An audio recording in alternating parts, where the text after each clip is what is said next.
Protect yourself and your loved ones and avoid unwanted substances. Stay informed, stay safe, and remember, one pill can kill. For more information on fentanyl prevention, visit your local health resource or speak to a healthcare professional today. This message was brought to you by the Great Plains Tribal Beresford, so that the people may live. Sunshine Foods is locally owned and locally involved. We believe in community involvement and supporting one another.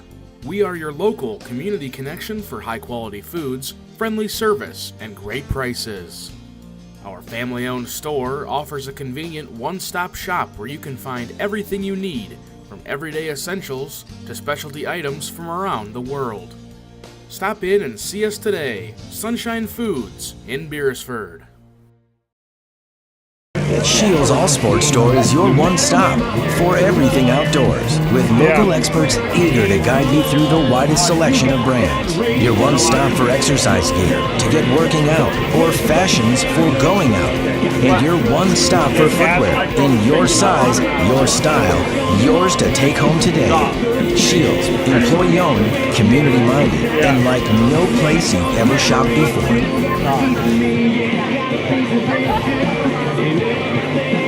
Ace is the place with the helpful hardware, folks. Ace is the only hardware retailer that carries Benjamin Moore paint at over 3,800 stores. With Benjamin Moore's premium quality, you can be confident you're getting the best. You can buy in store or order what you need online for curbside pickup or delivery. When you want the best, Benjamin Moore paint from Ace at participating stores. Find Benjamin Moore paint and other great products at your locally owned Olson's Ace Hardware in Beresford.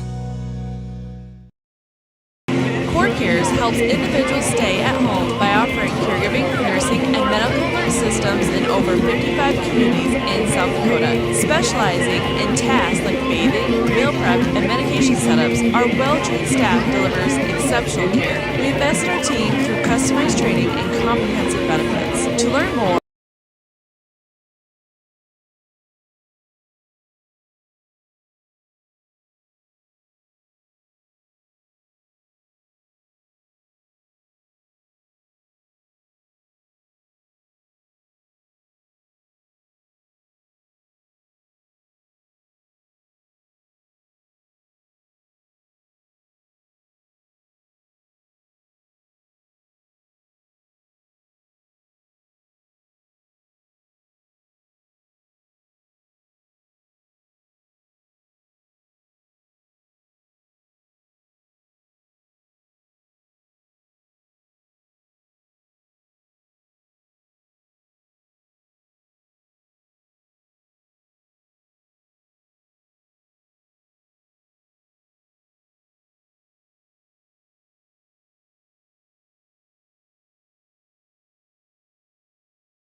out here, you learn that to keep growing, you have to keep changing.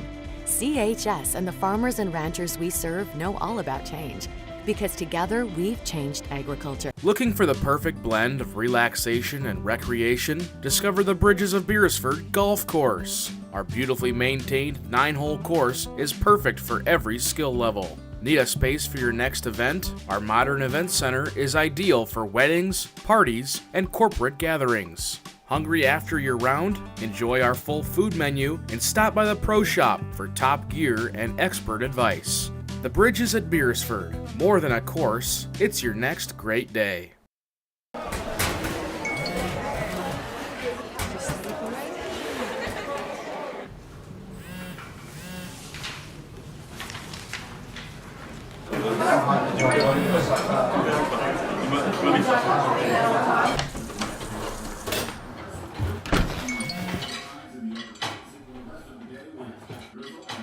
When the world feels big, a small note can mean everything. Find mental health support at sdbehavioralhealth.gov. This is what matters. This is beyond X's and O's. This is the difference mutual respect makes. This is what character looks like. This is what defines us in South Dakota. This is sportsmanship. School sports, it's not the outcome that matters most, but the way the games are played. This message presented by the South Dakota High School Activities Association and the South Dakota Interscholastic Athletic Administrators Association.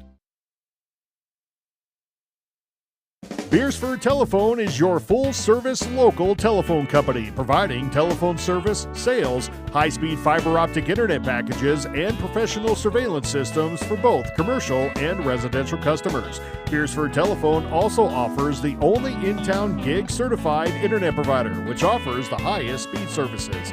Wanting to upgrade your existing service? Contact Beresford Telephone today and let them get started on your high-speed services in no time. Could you use some extra cash? Every Thursday night, we're hosting Chase the Pink Ace with a large jackpot and growing jackpot. I'm RF Bowie, the founder of Team Bowie Cares. 100% of the profits go to local cancer patients fighting their fight. You can get your tickets at any business inside Al's Oasis or online at chasethepinkace.org. Drawing is held every Thursday night at 8:08 p.m. at the Last Chance Saloon inside Al's Oasis. Thanks for caring. For healthier crops and stronger yields, count on Nutrien Ag Solutions. By partnering with the leader in plant nutrition, you'll have access to innovative products and unmatched service that deliver impact and efficiency to every acre. Healthier crops, happier growers. Lead the field this season and beyond. Find your local crop consultant at nutrienagsolutions.com.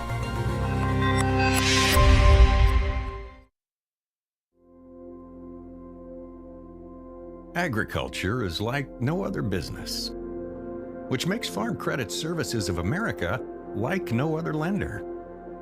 Owned by the farmers and ranchers we serve, our customers have a voice in how we work, a stake in what we do, and share in our success. Discover a lender that works for you at Farm Credit Services of America. Farming is more than a livelihood. It's a legacy. Simplot was founded by a hardworking farmer like you over 90 years ago, and we've been growing America's farms for generations. With local crop advisors grounded in your success, Simplot Grower Solutions is in your fields and by your side. We dig in deep to pinpoint what you need, where you need it, when you need it, even when the forecast is unpredictable. Fentanyl is a powerful synthetic opioid, up to 100 times stronger than morphine. Even a tiny amount can be deadly. It's often mixed with other drugs without your knowledge, increasing your risk of overdose. Protect yourself and your loved ones and avoid unknown substances. Stay informed, stay safe, and remember, one pill can kill. For more information on fentanyl prevention, visit your local health resource or speak to a healthcare professional today. This message was brought to you by the Great Plains Tribal Opioid Response. So that the people Jim may here in live. Field at Cortland Carnes Stadium. Sunshine Foods Well done, is Diego. locally owned and locally involved. Check 1 2, check we 1 believe 2. in community involvement and supporting one another. We are your local community connection for high-quality foods, friendly service, and great prices. Our family-owned store offers a convenient one-stop shop where you can find everything you need, from everyday essentials to specialty items from around the world.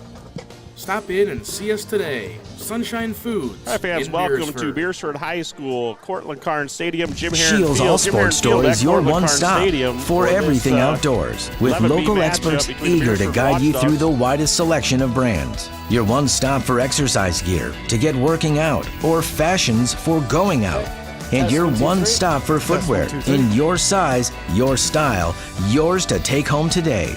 Shields, employee owned, community minded, and like no place you've ever shopped before.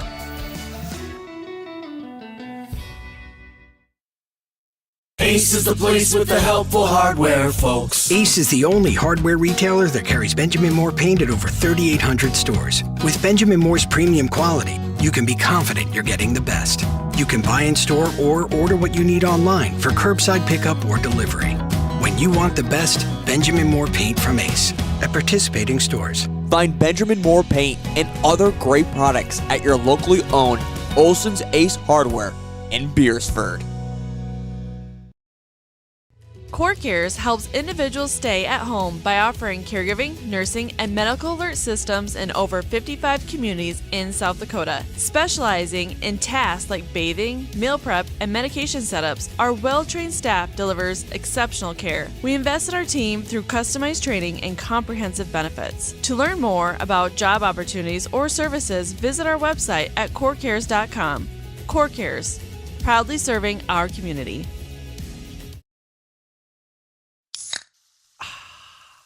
Well, folks, if you got one of those 2025 Grossenberg implement calendars, you probably met their sneaky little buddy, Gino. Let's be honest, some of you forgot about him. Here's the deal. When you swing in for Harvest Parts, just show the parts crew where Gino's hiding on that calendar, and they'll hand you a free can of pop. That's right. Find Gino, point him out, and claim your prize. Easy as that. Grossenberg Implement, helping with harvest and keeping you refreshed, one pop at a time. The innocence of youth. Is there anything any better? But soon they'll be in high school and facing all the same challenges you faced. How to make friends, how to fit in, how to be cool. We want our children to have everything they'll need to live fulfilling and productive lives. Make sure the kids in your family are among the more than 57,000 participants here in South Dakota who take part in high school sports or activities. Truckers, travelers, and road warriors, welcome to Trucktown Plaza in Beresford, South Dakota. All vehicles fuel up fast. Cars, pickups, and semis, they've got you covered. Kick back with Godfather's Pizza, hot showers, clean laundry, and their relaxing Truckers Lounge. Trucktown Plaza has the conveniences, comforts, and everything else you need all in one stop. That's Trucktown Plaza, Beresford's #1 truck stop. Exit now. Your next great stop is waiting. When life gets hard and our thoughts get too much to bear, finding the resiliency within us can help us find healing.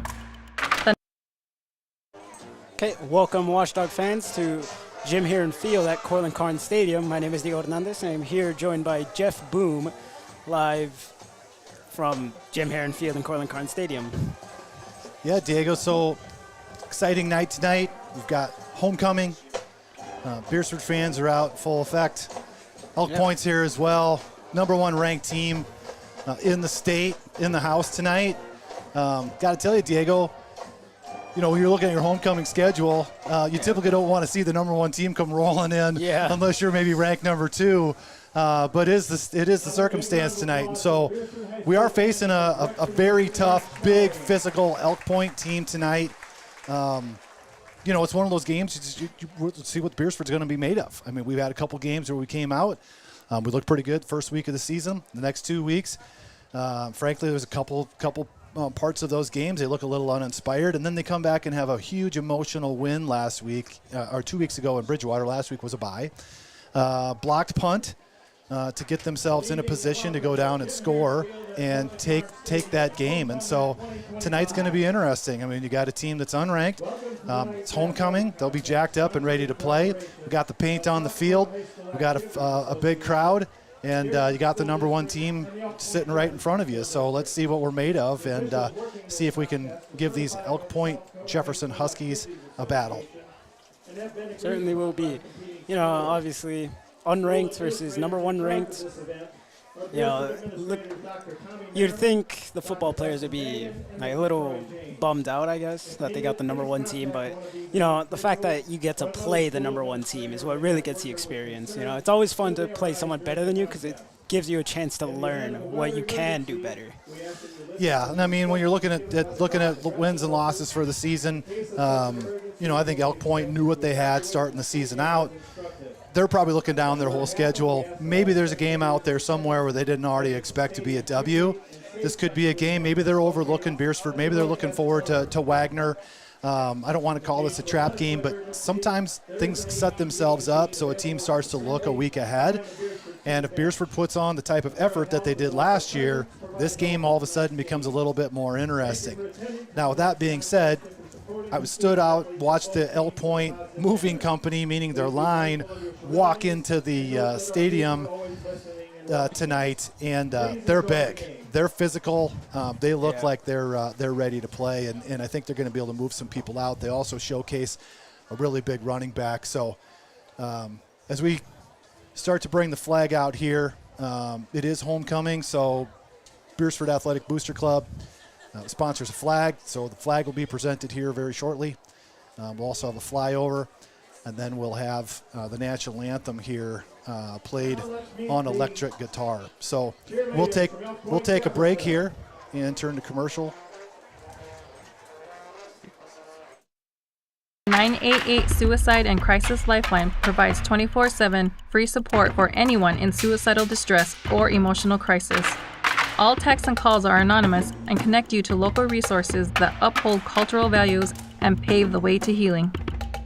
Find the strength within you. Find the strength within our culture. Reach out if you need help today. Customer service is more than just a word. It's what Jensen Insurance Agency and Auto Owners Insurance does every day. We have more companies than most agencies in town. We're able to find a competitive market for each family. We're able to farm that out, quote it with each of our carriers, including Auto Owners Insurance, of course, and see where it best fits. In Sioux Falls, Beresford, and Elk Point, go to jensenagencyonline.com to find out more. Jensen Insurance Agency, building relationships since 1944. Welcome back to the Sioux Corporation Press Box. Sioux Corporation, the industry leader in manufacturing water heaters and chilling systems, steam generators, pressure washers, and steam cleaners. Okay, welcome Watchdog fans. My name is Diego Hernandez, here joined by Jeff Boom, live from Jim Heron Field at Cortland Carnes Stadium. Elk Point Jefferson Huskies take on the Beresford Watchdogs. So, Diego, we talked about this a little bit, and as we're waiting here for the flag to be presented and get the players introduced, you know, being it's homecoming, you're in the school system. What kind of week was it here in Beresford this week inside of the schools? Was it pretty spirited week, I'd say. Yeah. So Monday night starts out with coronation. Yep. Crown the king and the queen. Also have the burning of the V, kind of get the week kicked off. Yep. And then a lot of different events going on, from the powder puff flag football. Did you attend that, Diego? I didn't, no? Unfortunately. I was at my brother's house. So tonight we're looking at temperature is going to be in the mid-80s. Cramping could be an issue. Jared Olson, who's typically with us, was kind enough to give Diego the gift that just keeps on giving, a bottle of pickle juice. So, Diego, have you tasted the pickle juice yet, to make sure that we don't cramp up during this broadcast? No? I have not yet. You know, we'll talk about this later, but pickle juice has been a topic on here. We know that there will be some cramping tonight, and so there'll probably be some measures out in the field to try to keep the athletes fresh and healthy. You know, we've had a little bit of a lapse over the last couple weeks with the weather being a little bit cooler, and now it's warm again. So as we go into that, you know, the players probably get a little more adapted to that 70-degree weather, and then all of a sudden you get an 88-degree day. So it'll be something to watch, you know, especially when you get the larger players. You know, if we look across Elk Point's line, you see a lot of these guys are approaching the 300-pound mark. You know, they're going to be physical. There'll be a lot of a running attack is what I could see tonight. So I don't expect to see a lot of high-flying activity, at least coming from the Elk Point's offense. But Beresford, I think the keys to some of the things tonight that's going to have to happen for them is they're going to have to score early and often. You don't want to let this Elk Point team get in control to the point where all they have to do is keep it on the ground and just kind of pound it down your throat. Because of the size of the line, because of the physicality, because of the size of the running back, they can wear you down very fast. So it's going to be really important tonight. Beresford gets on the board, maybe catch some breaks, you know, maybe some turnovers, that sort of thing. But we're getting close here to bringing the Watchdogs out on the field and do some announcements. So Diego, what are your thoughts tonight? What do you think Beresford's going to need to do in here to keep this game close and maybe upset the Huskies? Definitely play defensively. It's always something that I would go if I'm playing a higher-ranked team. Yeah. So I think we'll see some things tonight that'll be a little bit different from what we've seen the last few weeks because of the size, because of the physicality. Just to stand in there and say we're going to run our front four or front five and just kind of take them on, you may not have enough. They went out to Winter, beat Winter on their field, so we know that they can go out take on tough opponents. Winter is traditionally pretty big up front as well. It's one of those areas. If you looked at holes for Beresford, we're young, we're inexperienced, not super big along the line. And now you got to contend with a line of this size. So I would expect we're going to see some exotic probably looks, maybe some blitzing, maybe even put some guys in that are a little undersized to try utilize gap, shooting, those types of things, just to make some sort of disruption. But I'm going to guess once number 40, sorry, I got to look up his name again, but number 40, Luke Schmitz, there we go. Luke Schmitz, once he gets a little lathered up, starts to run the ball, you've got one layer of the line, and now you got another 225-pound guy running at you. It's a lot of beef, right? Yeah. So I think the way you're going to have to do is kind of stack up the line. Maybe say if you're going to beat us, you're going to have to do it through the air. Elk Point may or may not be able to do that. I haven't watched film or anything, but I think you want to at least try to take them out of what they normally do. And we all know when you throw the football, there's two bad things can happen, one good thing that can happen, and both of them work in the defensive favor on the bad side. So try to turn them into a running off or a passing offense tonight. I think they might have a shot. Use their undersized, so to speak, and the speed to kind of make some big plays, maybe turn the ball over and try to keep momentum on their side. And wide receiver, number 11, the senior Malachi James.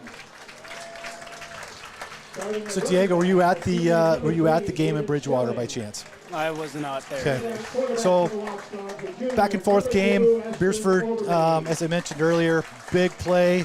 They were down. They needed the touchdown. They made it to fourth down. Got the blocked punt, turned the ball over, and marched down the field at about 40-yard drive and capped it off with an extra point to win the game. So we're about ready to present the colors here. So Diego and I will go on mute and we'll watch the national anthem.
Be performed by Kane Jensen and Evan Allers.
Welcome, Watchdog fans. My name is Diego Hernandez, here joined by Jeff Boom, live from Jim Heron Field in Cortland Card Stadium. Yeah, so we just got a really nice rendition there of the national anthem from Kane Antonsen, Beresford's own Kane Antonsen, along with Evan Ehlers, Sioux Falls native. And Kane and Evan are a part of a band. They live up in Minneapolis. And obviously you can kind of tell by the genre of the way they play the music. It's in a rock band. But we really appreciate them coming down all the way from Minneapolis to join us on homecoming and play that song for us. And so as we watch the colors leave the field, we're getting ready here for kickoff. And there may be a flyover happening here shortly.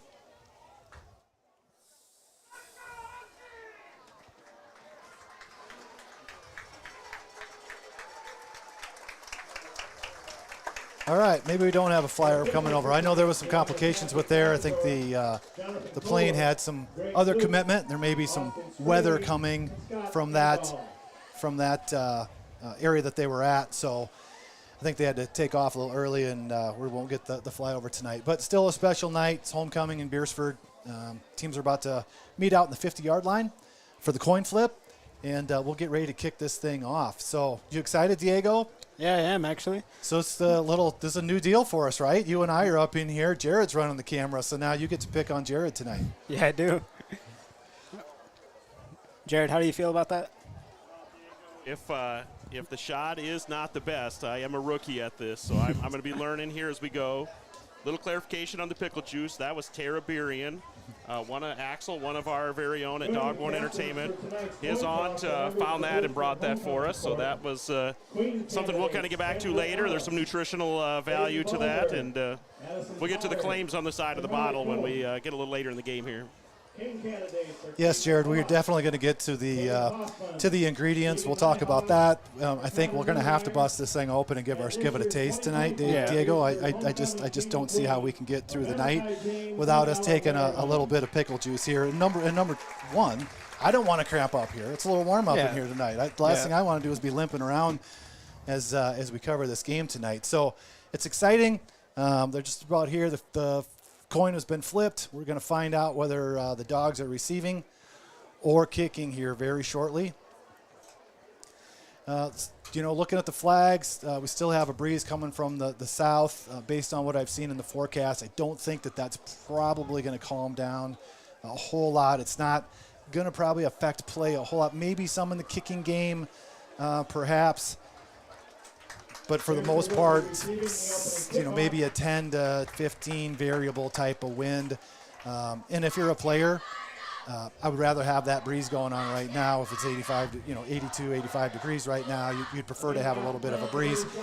And anybody that's listening in the local area, if you've been outside anytime in the last few days, those little black biters, the biting midges that are out there, also the no-see-ums, as they call them.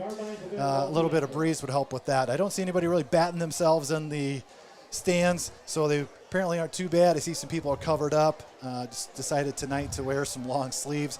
Maybe not a bad idea to keep those little guys away, but I think here as the sun goes down, really won't be that big of a deal, and we should be in for a nice, pleasant evening as far as weather-wise, and hopefully a great matchup here in the football. Watchdogs seem to be receiving.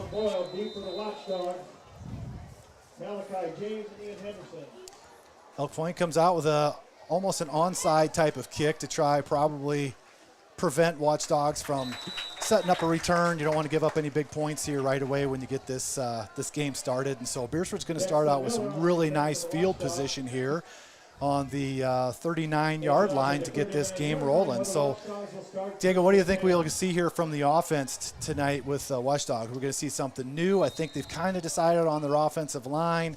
They're pretty set with what they have. They do kind of an alternating right side to left side. But what do you think we're going to see tonight from the Watchdogs? I think we're going to see something new today because I don't know if it's just me, but I haven't seen this type of formation before. Yeah, it's kind of so it looks like we're going to try run some sort of trick play. James is going to decide to just keep it and try to salvage something. No, he's going to throw it. Kind of a dangerous throw there, but yeah, more of a trips look, maybe trying to get a big play right off of off the bat. Elk Point basically said nothing doing. They took control. They stuck with the receivers. In theory, that play should work. You get the ball out to kind of the playmaker that Beresford has in James. Those DBs, if they collapse in to try and make the tackle, you could find somebody running free downfield, but very disciplined Husky team there, stayed with the receivers, and who knows, James maybe if in hindsight maybe could have just took that ball and went straight up the field for a short gain, but here we are, 2nd and 10.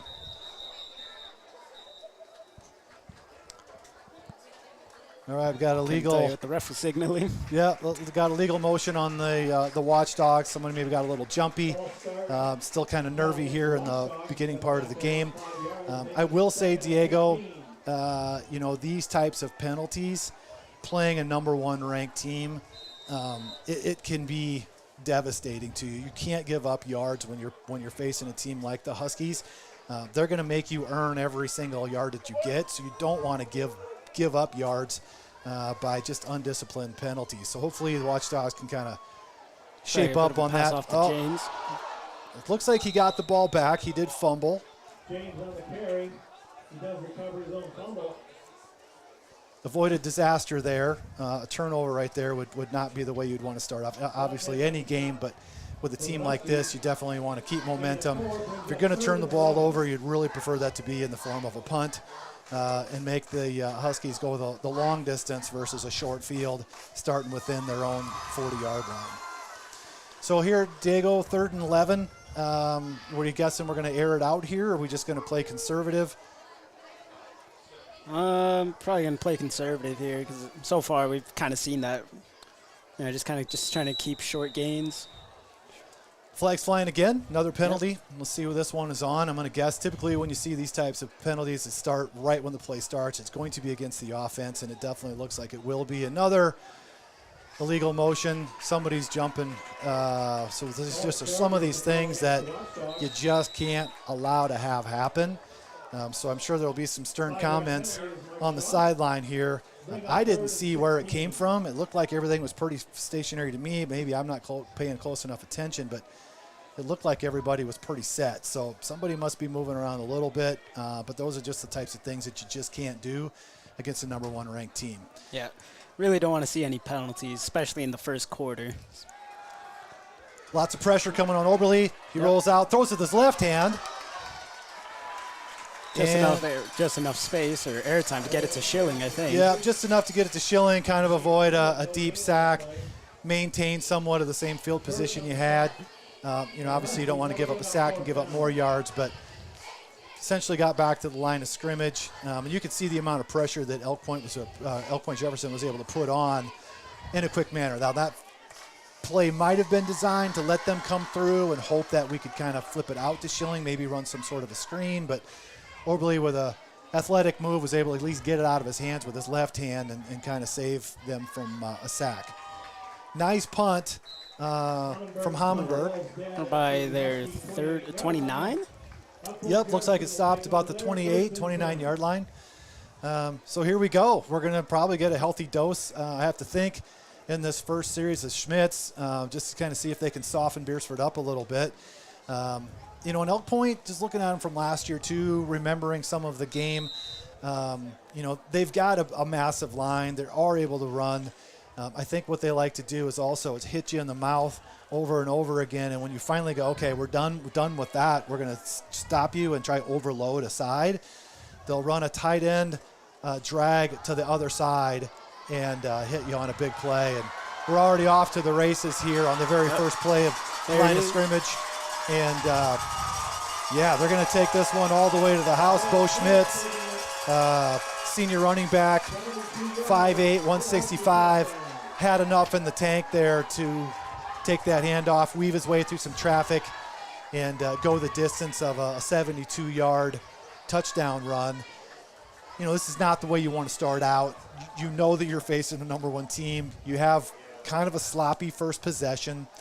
And then we get the punt off, put them in, pretty good field position as far as the defensively. and then you give up the big home run. So we knew we have our work cut out for us on the Watchdog side tonight, and this is probably a taste of what EPJ can do and score in a hurry. And hey, there's one thing I would say: there's no shame in that. Yeah, we're not the only team, in South Dakota that's experienced that type of play against EPJ, right? No, gladly we aren't. Then again, at least we didn't get scored on first minute. Took them a two and a half about. So somewhere along the line, I know they're massive up front.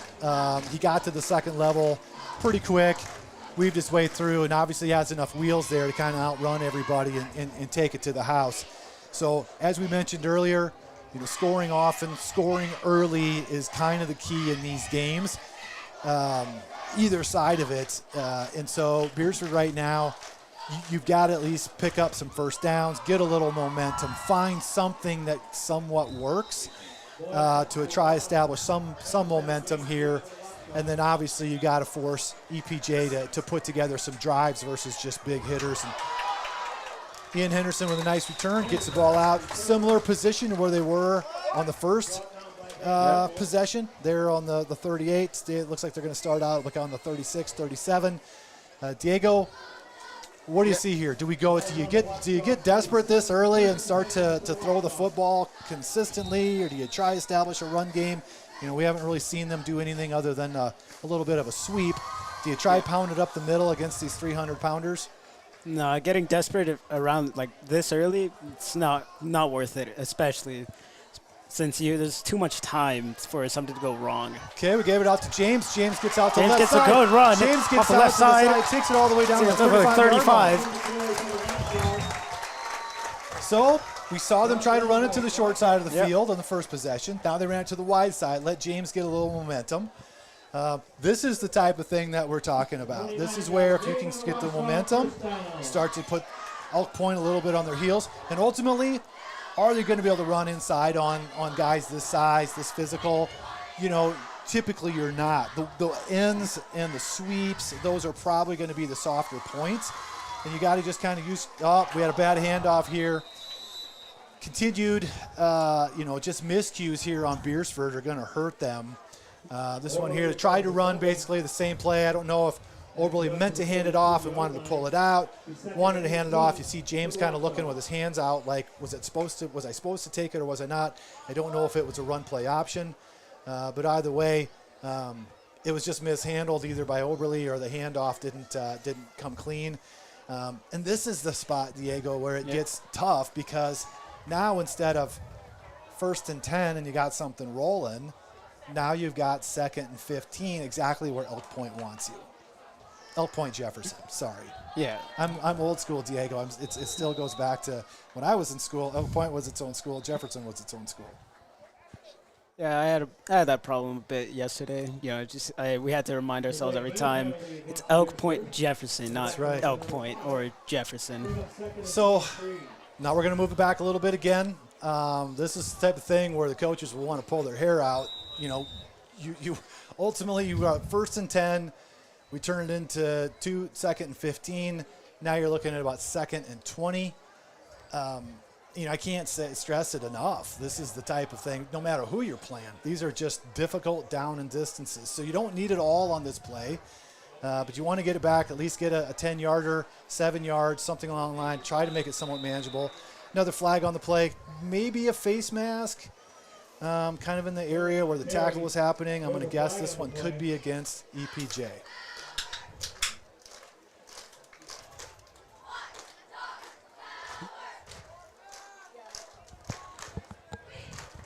And that's exactly what it was. Decision is looks to be against the EPJ. Yep. Face mask. Kind of seeing where Schilling got twisted around a little bit. Looked like his head maybe got turned, pulled down. So pretty easy call for them to pick up. Nice break for Beresford, going to get them back into a position where now all of a sudden the down and distance becomes much more manageable. Yep. Around here is, like you could get desperate, but no, it's still too early. Not really worth it. Yeah, and you want to take some shots, take some chances and some risk because ultimately you know that you're going to have to score and keep up with EPJ. But on the same token, you don't want to get too wild and too greedy. But Oberle's back to throw. Oberle to Ian Henderson. Is that it? Yep, got a pass there, completed to Ian Henderson. Throw wasn't right on the money, but effective enough. Ian could kind of get down, scoop that up on the slide. I think Oberle wishes he could have that one back, maybe hit him in stride. There was a little bit of running room there. And I don't say you got to play perfect when you're playing a number one team, but you got to have some of those plays where you just connect and get those extra yards. All the little things matter in games like this. There's not a lot of room for error, and we already seen it. Elk Point runs tight. They're not going to probably make a lot of those mistakes. Number one ranked teams in the state typically are very disciplined, and they're not going to make mistakes like that. So Oberle takes the sack. Going to go back into a tougher down and distance here at 2nd and 13. We'll see if the Dogs can have something up their sleeve here and still crank out another first down, keep this drive going. I'm starting to put some pressure on Elk Point as they get further and further into the red zone. Really Handoff to Schilling, yeah. Yep. Right side, really not much room there. Maybe got back to put them in a 3rd and 11, 3rd and 10. Maybe more of a 3rd and 12. So Diego, we got to assume here is probably a passing down. Maybe you've got something that looks a little different. Maybe you want to try some sort of a draw. You're kind of run back into the teeth of the defense, I think, on that interior. You probably want to really start to pressure more of the exterior of the defense. And so Oberle's back, throws across the middle. Tegan. Incomplete. Tegan Nyhog, wide open, hands up, big, tall, tight end, running about a 6'4", 6'5" height. Hit him in the hands. Probably one of those things at that height. As that ball comes in a little high, you have a tendency to kind of look down to go, who's there to hit me? Yeah. You're really exposed when you're that tall, and I think maybe it was just a little bit of what we call alligator arms in football, where it's there, it's in the hands, you want to bring it in as fast as you can so you don't take a big shot. Probably just didn't realize how much space he had around him. So Beresford's going to go for it here on 4th and 12. This is kind of a big play as far as the game goes so far. Oberle over the top, finds Henderson again. Diego, they're getting it rolling here a little bit. Yeah, they're showing some life, right? Yep. So they're starting, I think they've recognized, probably watched some film. There's probably some soft spots here in the Elk Point defense. It looks like they're back into the defense, maybe a little vulnerable. As long as you can keep the pressure off. And, sometimes size, it's good to have a wall, but it doesn't always mean that these guys are going to be super fast or quick. And obviously, you can see Beresford size. They are a little quicker offensive line, defensive line, and maybe these rollouts and these types of things are where we got to go. Here we can see Oberle trying to go up the middle. Once again, kind of the teeth of the defense. Nothing wrong with trying it just to keep them honest. But for the most part here, I think you're going to have to stay away from that interior part. We just don't have the beef to move those guys out on that interior side. So you don't want to get too predictable and keep working the edges and working the edges and working the edges, but we are having success here in the passing game. So, it's one of those deals. This is not a do or die moment, but boy, a touchdown right here would send a message. Something I do notice from EPJ is they kind of overloaded towards one player. I noticed that somewhere around there. So I saw them double up on Malachi earlier. Yeah, I think, watching film, they know who the playmakers are in Beresford. It doesn't take a whole lot. You can look at a stat sheet. You can see how many touchdowns. You watch a couple of these games and you see him break them for 50 yards. He can get really difficult to tackle in open field. He's shifty. He breaks tackles. He's got good balance. So there's nothing wrong with saying, hey, if you want to win, you're not going to win with this guy. We need you to beat you. You need to beat us with somebody else. And so far tonight, Oberle and Ian Henderson have found a way to kind of connect. And a lot of pressure here. Oh, shoot. Not where you want to take a sack. You're right in a position. You have a good kicker in Peyton Hoffman. You don't want to make a kick harder But it looks like that's what they're going to do. They're going to come out and try to do a 3-point attempt here with Peyton Hoffman. And points are valuable. You know, there always are, but boy, when you're playing a team like this, points are super valuable. This kick is going to mean a lot. And that was an effective drive to burn some clock. You know, whatever happens with this kick, we're already down to the 3-minute mark here in the first quarter. So that was a nice drive by Beresford. Blocked. And now it's picked up by Elk Point. Probably the worst case scenario that you could probably imagine for Beresford here. They're not going to catch up to him. He got the burners on. Yeah, it got blocked, and it kind of just popped back up, and they were all over it, able to pick it up and take it to the house. And so, big time heads up play. And I think that was Anthony Tetral. I guess it was at number 1. I think that picked that up in the scoop and score. Yeah, I think so. So, you know, excellent play on Elk Point. Gosh, you gotta hand it to Beresford on that one. Beautiful drive, able to kind of convert on some moments where you just didn't really see that they probably would or could based off of the down and distance. You get all the way down there, you're like, hey, we can get 3 points on the board. We just sent a good message to Elk Point, like, hey, we can come out and play this kind of game with you guys. And, man, they come up, big special teams play from EPJ. They block it, scoop, score it, 10-point turnaround. So now instead of 7-3, now they return the favor, a block here. So instead of it being, 7-3, now you're looking at 13-0. This is now Beresford's got to replicate what they just did, and then you got to finish that drive off by putting some points on the board. So we're going to take a quick commercial break here, and we'll be right back. In times like these, it's good to know there's a place where people know who you are, no matter how long you've been gone. A place where the smells of home cooking are still in the air, where a simple wave warms your heart, and sharing stories is just a way of life. It's good to be home. Agraria Insurance Company, protecting what's important in life. Contact your local Agraria Insurance Company agent. Are you stuck in a job that gives you no family life? Work for Sioux Steel and enjoy a 4-day work week. Choose from first or second shift and receive a sign-on bonus. Sioux Steel builds farm bins and livestock solutions. Sioux Steel is hiring right now for machine operators and general laborers for both first and second shift. Sioux Steel makes it easy to apply. Go to their protective.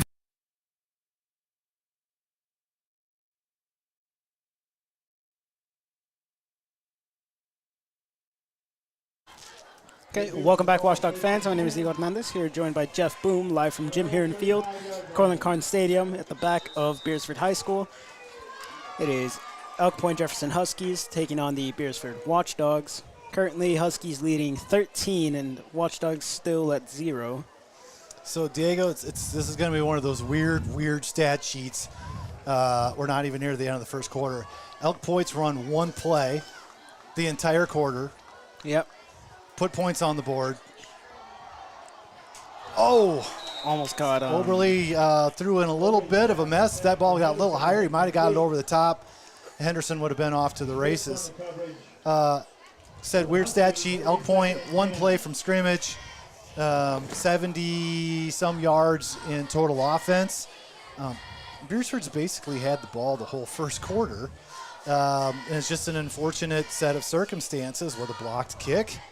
Elk Point EPJ picks it up, takes it to the house, and here we are, 13-0. Beresford back on the ball, similar position again. Here at the 35. Every time they get the ball, they're starting off somewhere here around the 35 to 37 to 38 yard line. And so it's becoming a little bit of the Groundhog Day here. Oberly to Malachi, it seems. Nice move there by Malachi to pick up the extra yards. He got to the outside. Looked like the guy was going to be able to maybe get him out of bounds. He does a spin move, picks up those extra yards. Those are the important yards, versus just running out of bounds. You just say, hey, I'm gonna just get out of bounds. We got a nice gain here. Stop and plant your foot, do the spin, get those extra yards. Now you're in a very manageable third down. You have an option. You could run here. You could pass from here. You could run something a little bit different that they haven't seen yet tonight. If you can stay away from those third and longs, second and longs, your ability so far looks like you can move the football a little bit on this number 1 ranked team. So if we can keep the sticks moving, this is going to be an interesting game the whole night. Now, we're going back into the teeth. I don't think Elk Point's going to give up a whole lot of ground there. So Dago, here, you're 4th and short. You're down 13-0. It's still the first quarter. Are you going for it here? Going forward? Or are you going to go for it? Are you going to punch, or you're going to go for it? You're going to try to convert first down? I mean, you might as well try to go for it now. I mean, there's not too much time left in the first quarter. But you're going to give EPJ then the ball here on the 40 if you don't, or 45 if you don't get it. Let's just not even say that, right? We're going to get it. Addison Peterson on the inside. He's a roadblock. Probably want to get to the outside to avoid him. Boy, I don't know if they got it. It's going to be really close. Okay, first down. So the bet paid off. Move the chains. Diego, a gutsy call here in the first quarter. Yep. You really could put yourself in a bad position if you don't pick up that first down, right? Yeah, always. Honestly, I barely understand pretty much anything about this sport. I couldn't even tell you what a first down even means. Well, hey, man, when you're in that, when it's 4th and short and you're on the 45, that's like playing John Madden. You're going for it every time. But once again, trying to run something up the inside. Beresford does not have the ability to shut out this type of beef. That one was Nathan Saylor. Absolutely just destroyed James. 290 pounds. Let's just talk about what we got up here front. 305, 290, 280, 260. It's impressive. And I mean, when you land in this type of, if you're a coach and you land in this type of a setup where you have these type of players, you can't ask for much more.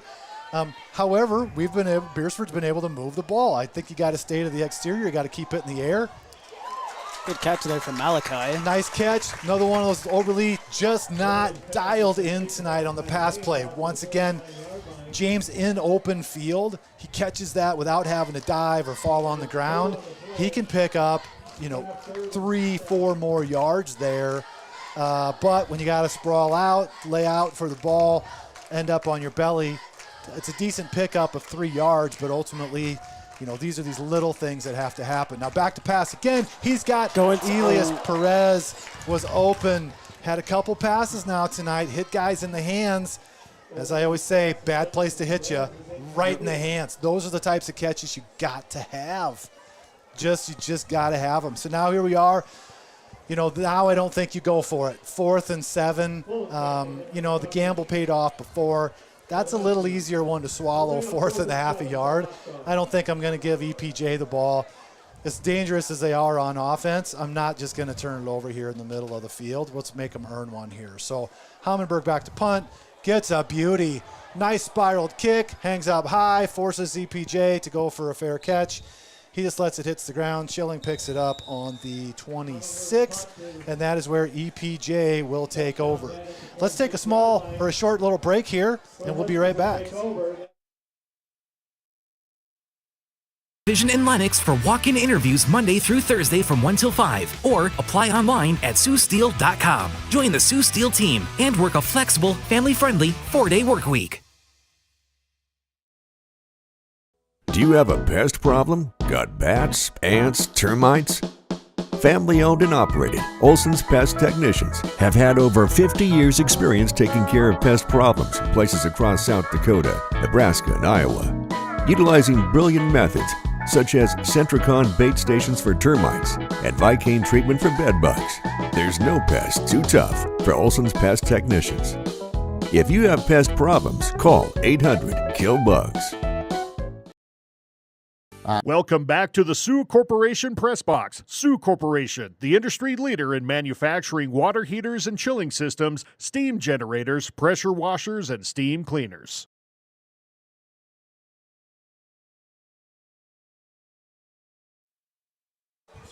Okay, welcome back, Watchdog fans. My name is Leo Hernandez, here joined by Jeff Boom and Ryan James, live here from Jim Heron Field at Cortland Carnes Stadium. Ryan, thanks for coming up here. Boy, you and I haven't seen. Well, I saw you last year at the Mitchell Wrestling Tournament. I said I'll find you later. That's right. Well, then my son ended up getting beat out, and I got the heck out of Dodge. It was cold that day, if I remember right. It was. And that gym was hot. 20 below that day, I believe. The gym was boiling hot, and I'm like, I'm out of here. But you're living in Ohio, right? Mm-hmm. Beresford native. Played gridiron out here. Yes, I did. Let's see, graduate of what class? 1993. And if I remember right, you guys had were you part of that 8-0 season, did not giving up a touchdown? Was that right around that time? Or we weren't, well, that may have been the year before, but our year we ended up going to the playoffs. We did have a couple losses that year, but we had, I was telling my nephews, Micah and Malachi today, as Beresford prepared to play a tough El Point team, 33 years ago tonight, we went to the Dakota Dome of Vermilion to play number 1 in 11A Vermilion. Nobody thought we had a chance, and we beat those guys. Yep. And so, yeah, that was a long time ago, but tonight's a similar night, and I told these guys, and tonight it's been exciting to see. We've been able to move the ball on El Point Jefferson, but had a couple of big plays that have really stunted the game so far. Yeah, so El Point now has moved the ball. They're 3rd and 3. They're going to take it up here with Schmitz again. Schmitz breaks free again. He's loose. And it looks like someone's going to catch him. Good job, Malachi. So they ran him down, gets down to the 21-yard line. Elk Point is back in business, approaching the red zone. Schmitz comes up a little bit hobbled. That'd be a loss for them because he's been kind of deadly for them so far. They got to find a way to shut him down. But Ryan, going back to that Vermilion game back then, facing EPJ, there's a name in there that's pretty familiar. I think that was it Jason Lieber? Or yeah, Rich Jason Lieber? And his brother Aaron were players on that team. Yeah, so I was up at the Vikings camp here earlier this year at their night game, and I got a chance to introduce myself to Ben Lieber, which was kind of a nice deal. So handoff, going around the left side, a pickup of, looks like Hammett got himself, God, they moved the chains again. Or it's second down. No, first down. They're going another first down. So Elk Point is rolling right now. Beresford's going to have to find a way. Ryan, you've been watching this first quarter.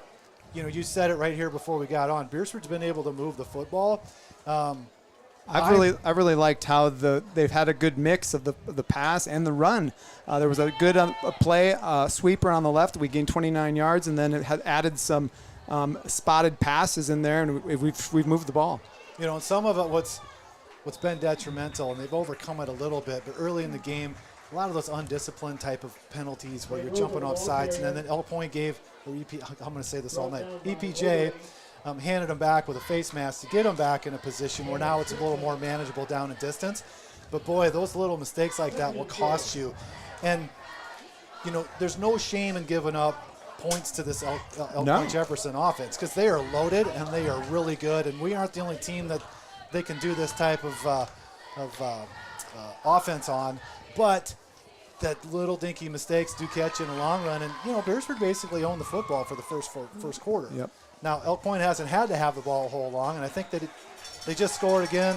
Another touchdown there. Was that Hammett again? It was number 2, I believe. Yeah, Hammett. So finds pay dirt, goes around the left side. Beresford, EPJ up 19-0. Looking to make it 20-0 if they can convert here on the kick. But, that drive they got down, it's kind of stalled out, which happens. Continue to put those first downs together, and all of a sudden, hey, there's some business here. It looks like you're going to kick a field goal, and then all of a sudden you get a 10-point swing. Yep, it's going to be 13 to, or it's going to be a 7-3, and then 1 moment later, it is 13-0, and now we've got another score, and that's 2-point conversion added onto that for number 5. Schmitz looks like he's healthy again. Just basically a straight snap back to Schmitz. They got the moving company out in front of him. He's got some blockers out front and kind of walked into the end zone there for the 2-point to make up for the block field goal they had on the last touchdown. So Elk Point's off to a 21-0 start here. Unfortunate Beresford wasn't able to put up any points, or even in that manner when the kick was blocked, if it wouldn't have flopped right up there, took a nice hop, at least you're able to stop them and make them at least maybe go the length of the field on a drive, similar to maybe what they did here. But Elk Point's just really, really good. And Diego and I were talking at the top of the show. I went down to watch the offensive line come in. It looks like an NAIA football team, because when they first got off, the skilled players came out. And we looked around, and I'm like, well, I thought these guys were supposed to be big. I didn't. Then all of a sudden I realized, well, there's no number 70, 60s, 50s in here. And then I'm watching these 305-pound guys come walking on the field. All of a sudden you were staring eye to eye with these guys, and you stand 6'3" or 4, right? It looked like when I was in college, I'm like, wow, these guys are big. Playing at an NAIA level, I would have been like, those guys are impressive. And here we are, just right down the interstate. And, I will be surprised. And obviously this game isn't over, and I don't want to overlook as we move forward this game. But Elk Point, they're stacked, and they have been now for about 5 years. Yeah. Let's just be honest, Ryan. When you were in high school, and anyone that was an EPJ fan back in the 80s and 90s, there wasn't a ton of hope. They had a year in 1987 where they were a playoff team. I never remember losing to Elk Point Jefferson. Right, and it was one of those things, and they had, I don't want to, and I'm not saying anything I don't think anyone would agree with down there or would disagree with. There was kind of a losing culture, and what's ever happened over here these last several years, I know the weight room down there is highly attended. They're super strong. Obviously, when you start to throw in 300 pounds and you get strong guys, it helps. But they've been able to really be one of the elites. Overshot him. One of the elites in 11B here for 5 years. And 5 years ago, I think they won it. And I think they've either been in the semis or the championship. On one hand, it's kind of neat to see a small town like Elk Point gain that sort of athlete. I'm sure it has to do with the growth of that part of the county. And added number of people coming to live and work in the Sioux City area and things. On the other hand, for a town like ours, it's tough to compete with when you've got a bunch of families apparently that breed some big kids down there. Right. It's tough to play football against. Right, and you go, what's in their water that we don't have? But you see that from some other schools too. You go out to some of these other schools. Winter comes to mind. Every time they come to town, you're looking across your line and you're like, what are you eating that we aren't? Just massive human beings. And there's some athleticism on this EPJ team. Quite frankly, what's interesting tonight, the Schmitz, one of them's been our killer. The 225-pound fullback, I don't even know if he's even touched the ball tonight. And if he has, it's been short yards. They haven't even really cracked our skulls yet with a 225-pound running back. So, and if you're Elk Point tonight, and Ryan, correct me if I'm wrong, if I'm up right now 21-0, and I've probably been running somewhat of a vanilla type of offense, and it's worked, you really don't start to break out anything that you don't want anyone to see, because you want to save that for a playoff run, or maybe you're down, or a dome game where you're like, man, we've never even ran this play in a game. Yeah. Well, tonight they haven't. They scored on the first offensive play they had, and then we held the ball for 5-6 minutes, and then they scored on a special teams play, and we got the ball back in. So they haven't had to show anything. This is the first really offensive drive that they've had and sustained. And so I still think there's room for Coach Ebert to encourage the guys with, even in the second quarter. If we could put a good drive together here, and Kai's going to throw a pass, and it's going to be picked off. And they're headed the other way and going to be able to stop that carrier. So that's good news. But, if we can sustain a drive here and get a score, there'd still be encouraging things to talk about. It's going to be rough here if we get another score against us. This is what number one teams do, right? They don't give you those, well, okay, you want to run this trick play. And I don't mind the call there, but they've seen that look before, and they didn't get fooled. If you look back, the pass, I'm sure if Kai could go back and say, I kind of threw up a little bit of it. It hung in the air for a while, but there was 3 Huskies back here. They weren't completely fooled, and surprisingly enough, James gets the ball. You would think you would flock to it because he can hit you for the home run. Yeah. And they were still willing. I mean, that discipline to go, okay, he's got it. He's dangerous. But There's we're their gonna sit bruising back. fullback you talked There about, we just go. got a chance. And so he's going to soften you up a little bit as this game goes on. And so wear you down. And that's just what they, it's a little bit of lightning and thunder back there right now. But, you get to a point, you're down 21-0. You want to try run something that maybe you get the big hit. But, boy, this EPJ team, super disciplined, keeping guys back, having the awareness that, a guy was slipped, kind of got up and said, I still want to get this ball off. And I think it's probably Henderson was open for the moment, but the ball kind of sailed on him a little bit and became an easy interception for him. So we have someone in motion, come around, Hammond on the left side again, finds the corner, turns it up, another 10, 15-yard gain there. Boy, they're finding some success coming around the end on us, and we just haven't been able to figure out how to kind of corral that or make a hard edge. And, you watch EPJ run this offense. There's 2-3 guys out in front, and they're just picking guys up as they go. I don't want to brag on EPJ all night, but it's fun to watch.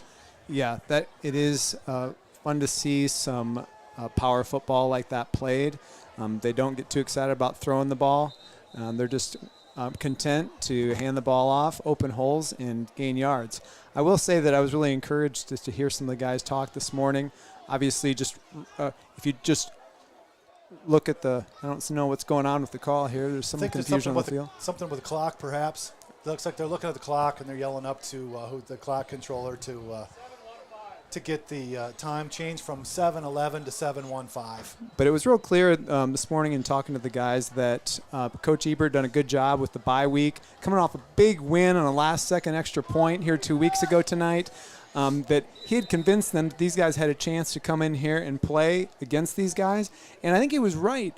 But when to have an upset like tonight happen, things have to come together, and you can't going to go not on a touchdown there, but you can't come out and have offside penalties against you. You can't put the ball on the ground, and you can't have a special team mishap that costs you a touchdown in the first and second quarter. It just cannot happen on a night like tonight. But I was super encouraged that the guys believed it, and that'll serve them well for the rest of the year because they're going to play some tough teams here in the next couple weeks. Yeah, I mean, there's no shame in losing to EPJ. And once again, I don't want to keep saying it's over. But you are down 28, soon to be, it's 27. Let's just say they're not kicking. So we do have, maybe the 2-point conversion doesn't fail here. But if you end up, they're going to put it up in the air. Schmitz bat it down, 27-0. You got a mountain to climb. You've proven that you can move the football. I would say at this point, you don't.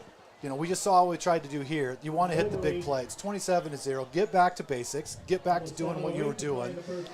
You don't need to go, we need to get it all back in one chunk. No. You know this team is super good. You're having a heck of a lot of hard time stopping them on offense. But at least go, let's take something away from this game. And you and I have seen dumber things happen before. Turnover happens when you least expect it, something else, and all of a sudden the team climbs back in it that you never seen coming, and they might start looking forward to next week. In the first quarter, we had some off tackles, we had a sweep, and we had a little bit of a short passing game in the 8 and 12-yard range that we're gaining yards. Yep. Just stick at that, see what happens. If we get a touchdown before halftime, it encourages everyone. And burns up some of the clock because that's the name of the game. We can't have these guys holding the ball all night. They're just going to go down and score each time. But if we can keep the ball in our hands, get a break on defense, get a turnover or something, anything can happen. But it's got to start. Yeah, I mean, literally nobody this season's really been able to corral EPJ's offense, and so you kind of knew what was coming, but it's time now that you go back to your basics, go back to your plays that you know you can run well. When you were talking about some of the miscues that happened, boy, we've had a couple passes hit guys right in the hands too. Yeah, it would have been a touchdown there across the middle on that crossing route, just off his hands. Hammenberg had one in his hands. It would have been a first down down there. Yeah. Boy, and some of this, the passes, we've had a few that weren't perfect, so the guys had to hit the dirt to catch them. Yep. And then the ones that are right on the money, so we're seeing some of the difficult catches being made, and then the ones that you think that would be easier weren't. So this is the look that you want them to have to respect. And Yep. that time First they said, down. yep, we're going to pull back. And James goes, okay, I'm not throwing it this time. I'm going to come out and sting you for a first down. And so this is now a nice wrinkle. And I think that watching tape for teams in the future, this is going to be a problem for them. Yep. If you don't have this kind of talent level. And the EPJ's kind of proved, don't run in the middle. We're not going to give you anything in there. Yep. Diego, what are your thoughts, man? It's warm up here. Is it? I mean, we're gonna have to break out this pickle juice at some point. Ryan's gonna have to probably dabble in that too with us. I've seen a few players limping a bit. Just getting a bit cramping. Well, Maybe they might need a bit of it too. Might have to give them a little PJ. Oh, another interception. Beautiful catch by Schmitz. I'm not sure who was supposed to catch the ball out there. Yes. Because their guys were more excited about catching it than our guys. Yeah, something was wrong there, too. You had Schilling and Henderson really running a route, but they were within 2-3 yards of each other. So I don't know if somebody broke off a route that or didn't break off a route that was supposed to or what. They end up kind of running in the same spot. So what happens with that is you take two defenders with you, and the way the ball hit him, it was almost like it was thrown to him on the route versus and those are like a little more of those little teaching moments. If I'm not going to catch it, you're not going to catch it. Tackle him, whatever. Right. Get a flag, Get the penalty. keep the ball. Keep the just go ahead and wipe him out. Let the ball hit the turf. Live to play another down. Hand off on the inside. Nice containment by Dexton Miller there on the counter play. Those counter plays can be really hard to defend. We did a good job there. Yep, stayed at home, made a nice play on Tatro. Tatro had a big play earlier in the game with the scoop and score off the block field goal. So here we are, 2nd and 8. Got a little over 5.5 minutes left, 27-0. It's a bit of a gut check moment, Brian, here for defense. You don't want guys to say, hey, we're giving up. It's still the first half. Beresford's really starting to stack the line of scrimmage, trying to counter this big offensive line. And they're able to bust another one here up the middle. Get another first down here with Van Rokel. Just want to take a minute to thank the Watchdogs.live crew. I so appreciate them as I'm sitting in Ohio on Friday nights, getting excited for the game to start and see what's going to happen. Watching my all three of my nephews play on the varsity level now, with even Micah getting into the action in the secondary. So and just enjoy listening to you guys each week. And so much, I'm so grateful. Every Saturday, I'm just so grateful for the streaming services these days, because it's something we never could have done in years past. That's right. This live ticket thing has been absolutely phenomenal for the sport, for the state, and the teams that are using it. And hey, it's a great opportunity for someone like me and for you tonight that just absolutely love this game. It means a lot to us. I love to watch it, and it's just so much fun for me to come up and get a chance to do that. So I appreciate it every time I get to come up here.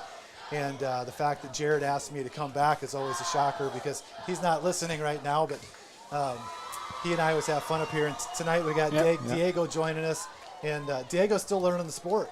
Yeah, usually I'd be down there where Jared is, so we're responsible for those epic shots you received. That was probably me. Jared really is a talented play-by-play guy. I appreciate listening to him every week. And Jeff, you doing color. I look forward to it, just to hear the banter and obviously watch the game, but and receive the shout out from a few weeks ago. A personal shout out to me in Ohio, so I appreciate that. So tonight I want to shout out to Steph, Callie, and Kendall that are listening in from Ohio, watching the game tonight. So wish you guys are here, but we'll see you on Sunday after Evan and I drive back for 14 hours. My son-in-law are here for the game tonight. Oh, congratulations. That sounds like a good time to spend time together. A guy's trip, because the girls think we're crazy to drive 14 hours for a football game. I kind of 14 hours. No, it's football. That's right. Why wouldn't I? And it's your hometown. You get to see some family. So EPJ, this drive now, struggling a little bit after a couple first downs. And now we're sitting here at 3rd and long. Boy, if there's an opportunity here for Beresford to do something, and if I'm EPJ, I'm really wondering if I even want to put the ball in the air. You can get big chunk plays here on the ground so far, but it really would be nice to watch the Dogs here put up a stop, force them to punt, and get your hands back in the ball. Some misdirection problems. Schmitz just plows his way forward. 6'4", 225. What a strong run. And someone told me earlier tonight that, actually I think it was, Troy. Yeah, I was talking with your brother. Said no one's even looking at him. And I'm like, 6'4", 225. You're playing fullback. So much frame there to build off of, and there was good representation there of what he could do. He takes the first hit, kind of tripping forward, keeps his balance, chugs forward, picks up the first down. And man, the CPJ team can hit you from a lot of different guys. It's number 5, it's number 1, it's number 2, it's number 40, number 23.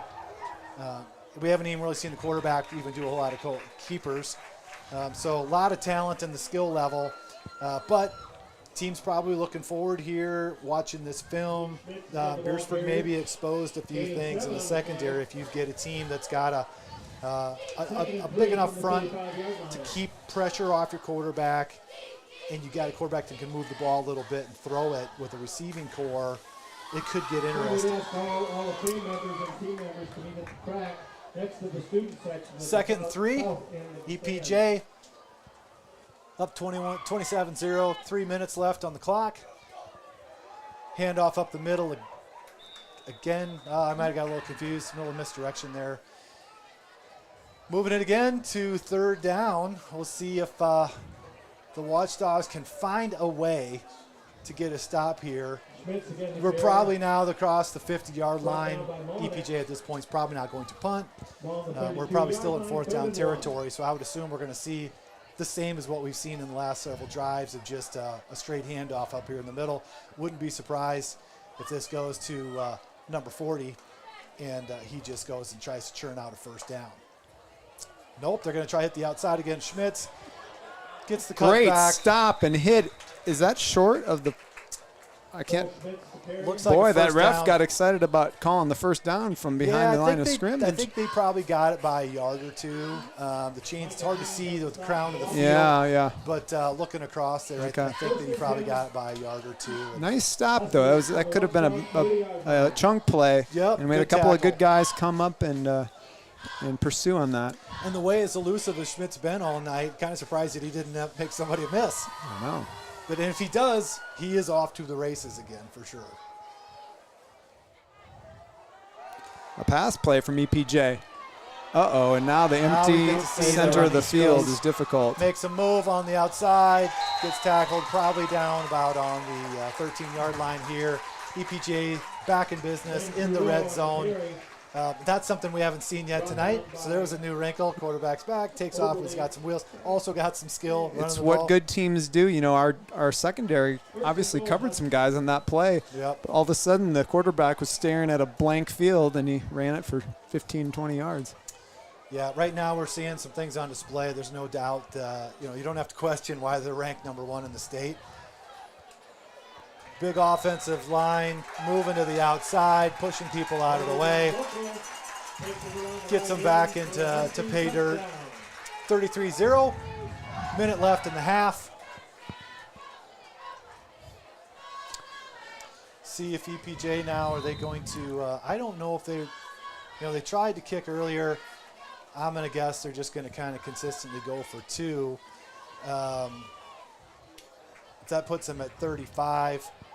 And I maybe need to be refreshed on, and I don't want to jump ahead or suggest anything that there's a mercy rule, but there is one. And the way that the game has been flowing so far, you have to think in the back of their mind, if I can get this game over with, because we know, Ryan, you and I both know, physical game, nobody's real healthy.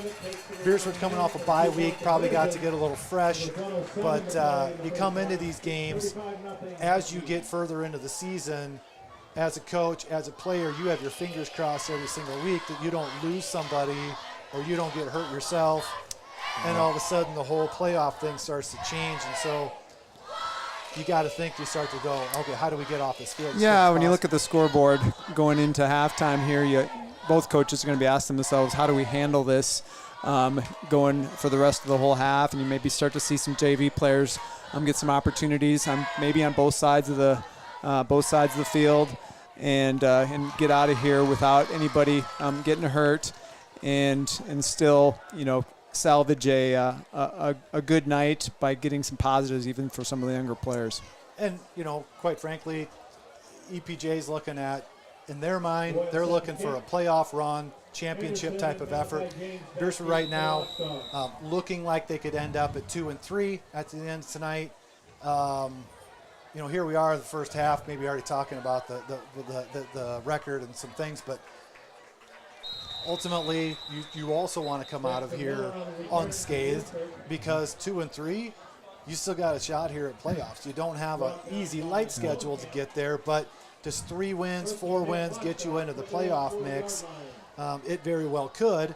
And so you also have to kind of protect your players. Yep. And so I never want to say you want to give up. You certainly never would encourage it. You never would expect it from your players, and your players should never behave that way. But, there's a back in your mind. You're like, man, I just want to get when the game is at hand, which it would be if you get into a 48-0 type of scenario, something like that. You just pray that nobody gets hurt. Yep. You never want to see injuries at any level, but man, it can affect your season. And when you're playing meaningless game or minutes, it's probably time you start to put some of the other players on the field. So it's a good thought. Oberly up the middle. Once again, middle of that defense is just tight. They are not going to give you a whole lot of space to run up there, and the linebackers are able to fill real easy too. One thing I was really excited about here a couple weeks ago when John Savvy took a few snaps at quarterback, shows a little bit of the future of Beresford football, having some options. Even Ashton's has been so faithful, and he's still got another year left. I thought that was cool to have that little twist. Right. Well, and there's other talent in there too, and whether it's John, maybe it's Micah James, who also throws a really nice ball, very athletic as well. Probably fits into a role similar to what Malachi does as he matures and grows into a little more physical, because he's got kind of some of the same traits. But yeah, kind of fun to see John out throwing the ball. And Oberly tonight is here we go. Done some of that right there. So really nice pass in a tight window, running out of time here with 9 seconds left. So, man, you get a play like that, it's time running out, and you're like, you wish you had another minute on the clock. Yep. This has really been the last minute of play has been really effective with a first down, and that a nice crossing pattern from Oberly to James, another 15, 20-yard gain. Really encouraging, and now they've got 9 seconds to try to take a shot. So, Ryan, I'm going to ask you this. You got 9 seconds left. I think they have another timeout in their bag. You got to Peyton Hoffman. Obviously, we saw what happened on the first time. It got blocked.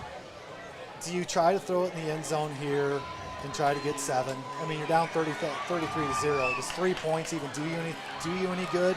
Is it even worth it to go, let's just hit a 10-yard play, get out of bounds, try to kick a field goal, and at least say, hey, we're going to put some momentum? Is it even worth it, or are you just going to take a shot at the end zone? If you're going to do something, I might go for the 10-yard out, but then take another shot at the end zone from a little closer, because the field goal didn't go so great tonight. We don't want to end the half on another block. Well, and you got 6'4" guys on the other side too. I mean, your chances of getting it over them isn't fantastic. So I like the thought here of maybe just trying to get a quick hitter. And James here has to break this tackle. Out of bounds. Didn't. You got to call timeout. 3 seconds left. 2 seconds left. All right. So we know. Well, we called that play. Yeah. Well, way to go. We knew exactly what's going to happen. He's going to catch it, not get out of bounds, get tackled along the sideline, and you're going to burn a timeout. Either way, same type of deal. So now we're, looking on the 20-yard line. Diego, you know these guys. You're on the 20. You need to throw it in the end zone. Your only chance here is you're either going to score a touchdown or you're going to go in 33-0. On the Watchdogs team, who are you throwing the football to in this situation? Well, I mean, I've recorded a lot of these guys. I've been down there, got a lot of them, making a lot of touchdowns. Probably my safest bet probably be either Schilling, Elias Perez, or Malachi. Those would be my top options. I would add into that Tegan, because Tegan's got the long arms, and if you put Tegan and Malachi in different positions, maybe Malachi with a fade to the corner of the end zone and throw it up and hope he gets it, or the same with Tegan on the other side of the field. Let's see what happens. I don't think Schilling's even on the field. He's more of a little – I don't know if he's going to be as good as Hans. Oberly's just going to take it. This is a unique call. Would not be expecting that. It kind of takes the touchdown opportunity away. A lot of faith in Oberle to try score. Maybe a call I don't necessarily agree with, but you got to. There's a lot of athletes on that side of the field to make that call if you want to go score a touchdown. Right, and you have a 6'5" one side. You've got another athletic player in James. You've got a Hammenberg, who's also tall, a leaper. I never want to question Beresford's staff, and maybe something happened outside of that play that we don't even know. Maybe the original intention was to put it up, and Oberle saw something and decided to go with it. Don't know. Like I said, not here to question the call or what happened, but just wouldn't be what you would expect to see there, knowing that you were going to run out of time. But hey, we're here at halftime. We're going to go ahead and take a commercial break. Thanks, guys, for letting me join you this quarter. Why don't you come back here and join us in the third for a little bit? All right, I'll do that. Honesty. We try to be honest about everything, and if there's a problem, we try to fix it. We've kept the family name going for 75 years. I think that's something to be very proud of. I'm Mike Weeman from Weeman Land and Auction out of Marion, South Dakota. And my middle name is Earl. I'm named after my grandfather. And being an auctioneer isn't all about how fast you are or how good your chant is. It's how the people appreciate your name and accept your name. He told me that once. So that's one that I hold pretty close. He'd be proud, I think. Ag Service Partners is your trusted company for Pioneer seed, chemicals, and crop insurance. Pioneer Seeds has developed and tested products to meet your challenges in the field. Ag Service Partners also has you covered when the white rain comes or anything else you may need with crop insurance. Tested and tried chemicals right here in the area to provide the best yield for your field. Write down the number and contact Ag Service Partners for the best farming season year in and year out.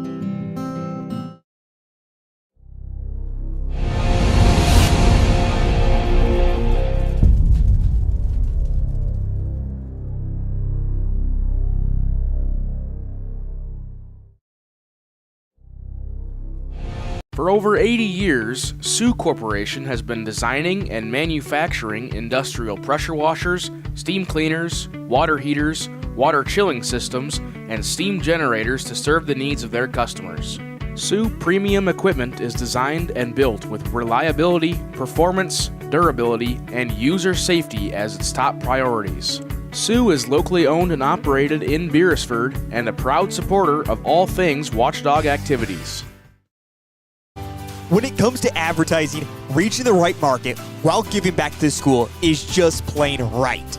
If you're looking for an effective method that reaches a large fan base at once, then here's your ticket with Live Ticket TV. With over 90 schools in the state of South Dakota, we can help you advertise locally with just your home team or reach the region. Plus, a portion of all sales go directly back to the school. Get a hold of Heath Nimke today, and let's get started in building your brand with Live Ticket TV. Out here, you learn that to keep growing, you have to keep changing. CHS and the farmers and ranchers we serve know all about change, because together we've changed agriculture. That's why we're the largest farmer-owned cooperative in the country. So farmers own the system they count on, with advantages at every step. From innovative tools that help crops grow, to grain processing expertise, to energy solutions, we create connections to empower agriculture. Learn more at chsinc.com. Looking for the perfect blend of relaxation and recreation? Discover the Bridges of Beresford Golf Course. Our beautifully maintained 9-hole course is perfect for every skill level. Need a space for your next event? Our modern event center is ideal for weddings, parties, and corporate gatherings. Hungry after your round? Enjoy our full food menu and stop by the Pro Shop for top gear and expert advice. The Bridges at Beresford. More than a course, it's your next great day.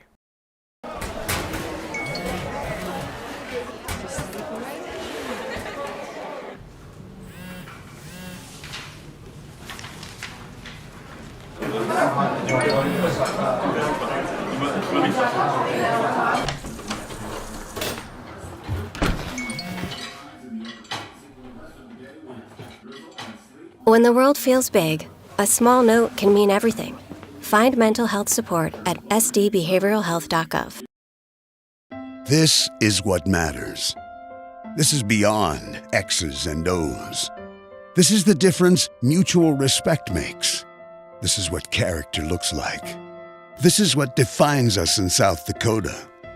This is sportsmanship. School sports, it's not the outcome that matters most, but the way the games are played. This message presented by the South Dakota High School Activities Association and the South Dakota Interscholastic Athletic Administrators Association. Beresford Telephone is your full-service local telephone company, providing telephone service, sales, high-speed fiber optic internet packages, and professional surveillance systems for both commercial and residential customers. Beresford Telephone also offers the only in-town gig-certified internet provider, which offers the highest speed services. Wanting to upgrade your existing service? Contact Beresford Telephone today and let them get started on your high-speed services in no time. Could you use some extra cash? Every Thursday night, we're hosting Chase the Pink Ace with a large jackpot and growing jackpot.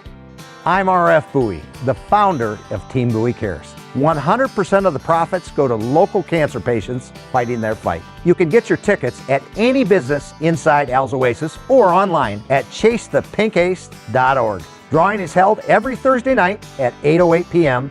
at the Last Chance Saloon inside Al's Oasis. Thanks for caring. For healthier crops and stronger yields, count on Nutrien Ag Solutions. By partnering with the leader in plant nutrition, you'll have access to innovative products and unmatched service that deliver impact and efficiency to every acre. Healthier crops, happier growers. Lead the field this season and beyond. Find your local crop consultant at nutrienagsolutions.com.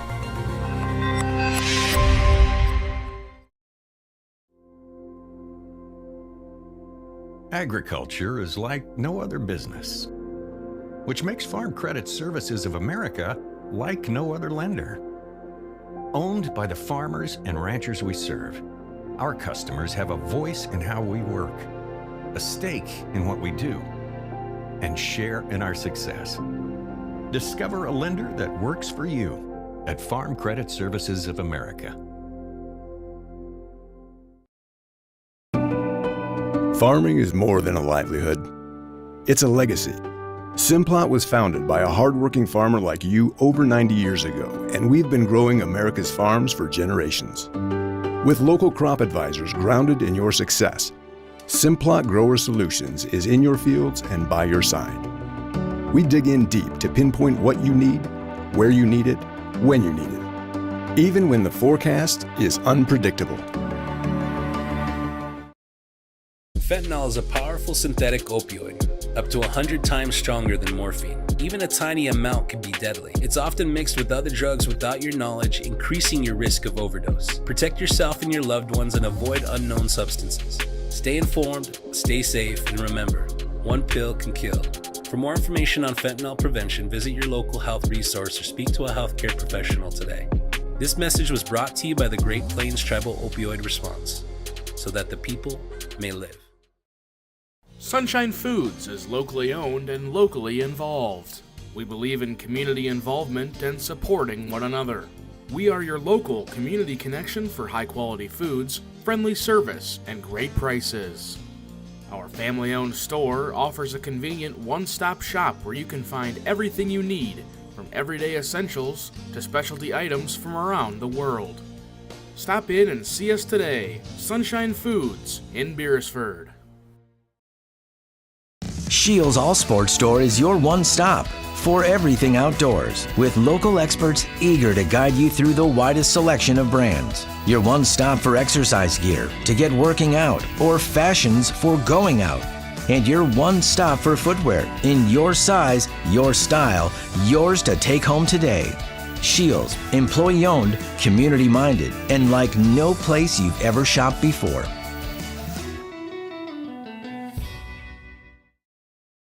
Ace is the place with the helpful hardware, folks. Ace is the only hardware retailer that carries Benjamin Moore paint at over 3,800 stores. With Benjamin Moore's premium quality, you can be confident you're getting the best. You can buy in store or order what you need online for curbside pickup or delivery. When When you want the best, Benjamin Moore paint from Ace at participating stores. Find Benjamin Moore paint and other great products at your locally owned Olson's Ace Hardware in Beresford. CoreCares helps individuals stay at home by offering caregiving, nursing, and medical alert systems in over 55 communities in South Dakota. Specializing in tasks like bathing, meal prep, and medication setups, our well-trained staff delivers exceptional care. We invest in our team through customized training and comprehensive benefits. To learn more about job opportunities or services, visit our website at corecares.com. CoreCares, proudly serving our community.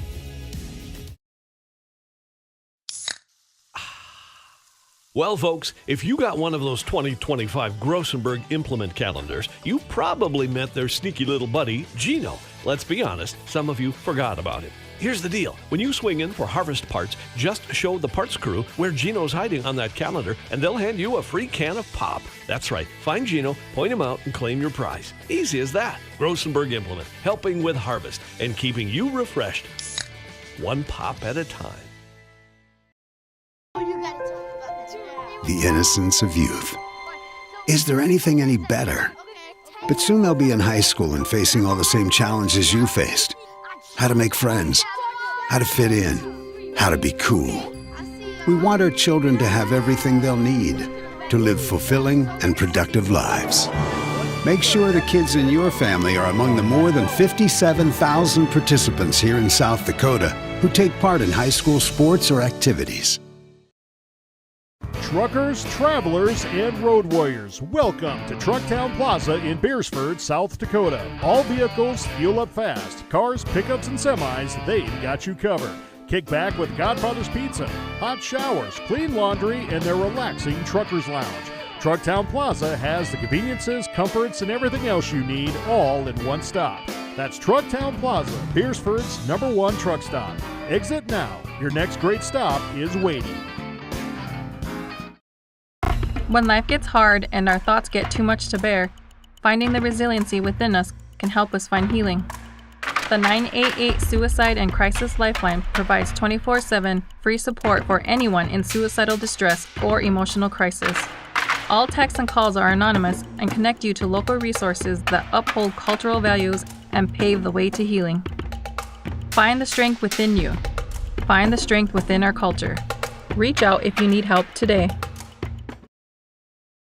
Customer service is more than just a word. It's what Jensen Insurance Agency and Auto Owners Insurance does every day. We have more companies than most agencies in town. We're able to find a competitive market for each family. We're able to farm that out, quote it with each of our carriers, including Auto Owners Insurance, of course, and see where it best fits. In Sioux Falls, Beresford, and Elk Point, go to jensenagencyonline.com to find out more. Jensen Insurance Agency, building relationships since 1944. In times like these, it's good to know there's a place where people know who you are, no matter how long you've been gone. A place where the smells of home cooking are still in the air, where a simple wave warms your heart, and sharing stories is just a way of life. It's good to be home. Agraria Insurance Company, protecting what's important in life.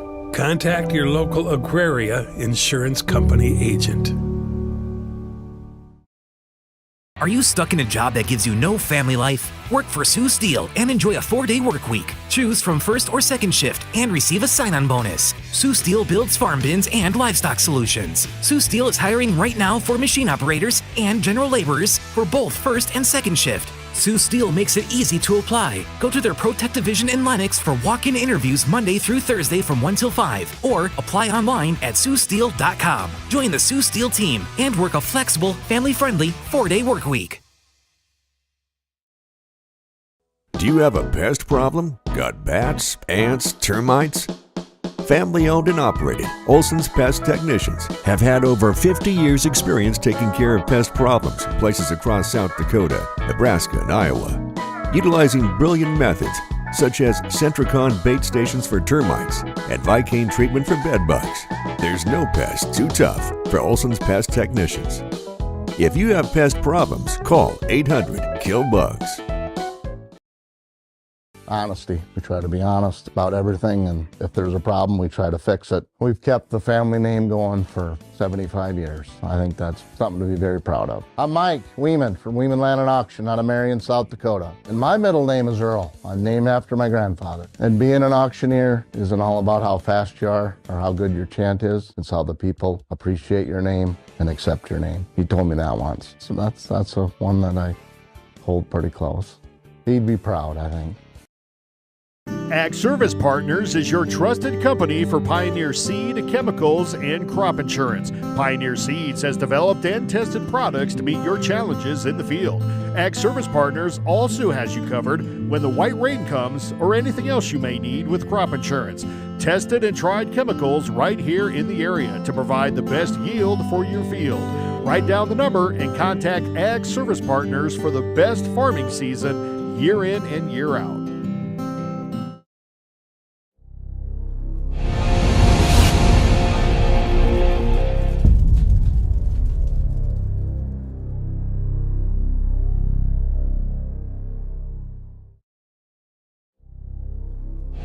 For over 80 years, Sioux Corporation has been designing and manufacturing industrial pressure washers, steam cleaners, water heaters, water chilling systems, and steam generators to serve the needs of their customers.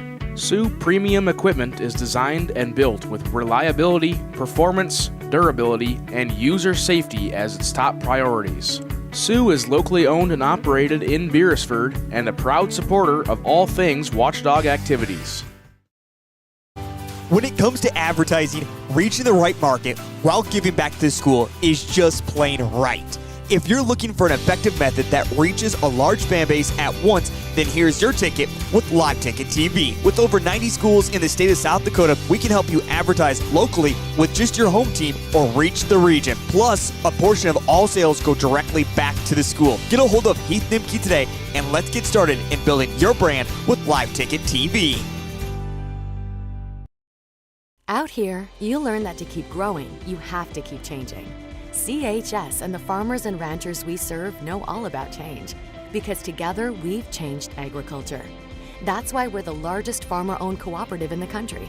So farmers own the system they count on, with advantages at every step. From innovative tools that help crops grow, to grain processing expertise, to energy solutions, we create connections to empower agriculture. Learn more at chsinc.com.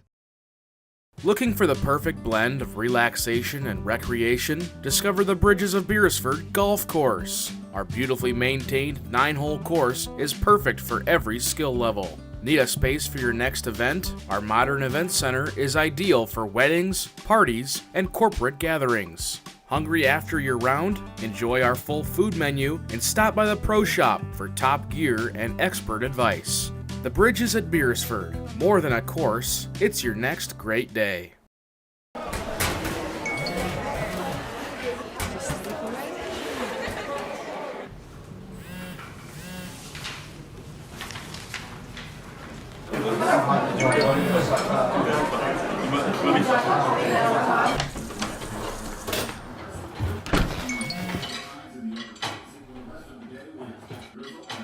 When the world feels big, a small note can mean everything. Find mental health support at sdbehavioralhealth.gov. This is what matters. This is beyond X's and O's. This is the difference mutual respect makes. This is what character looks like. This is what defines us in South Dakota. This is sportsmanship. School sports, it's not the outcome that matters most, but the way the games are played. This message presented by the South Dakota High School Activities Association and the South Dakota Interscholastic Athletic Administrators Association. Beresford Telephone is your full-service local telephone company, providing telephone service, sales, high-speed fiber optic internet packages, and professional surveillance systems for both commercial and residential customers. Beresford Telephone also offers the only in-town gig-certified internet provider, which offers the highest speed services. Wanting to upgrade your existing service? Contact Beresford Telephone today and let them get started on your high-speed services in no time.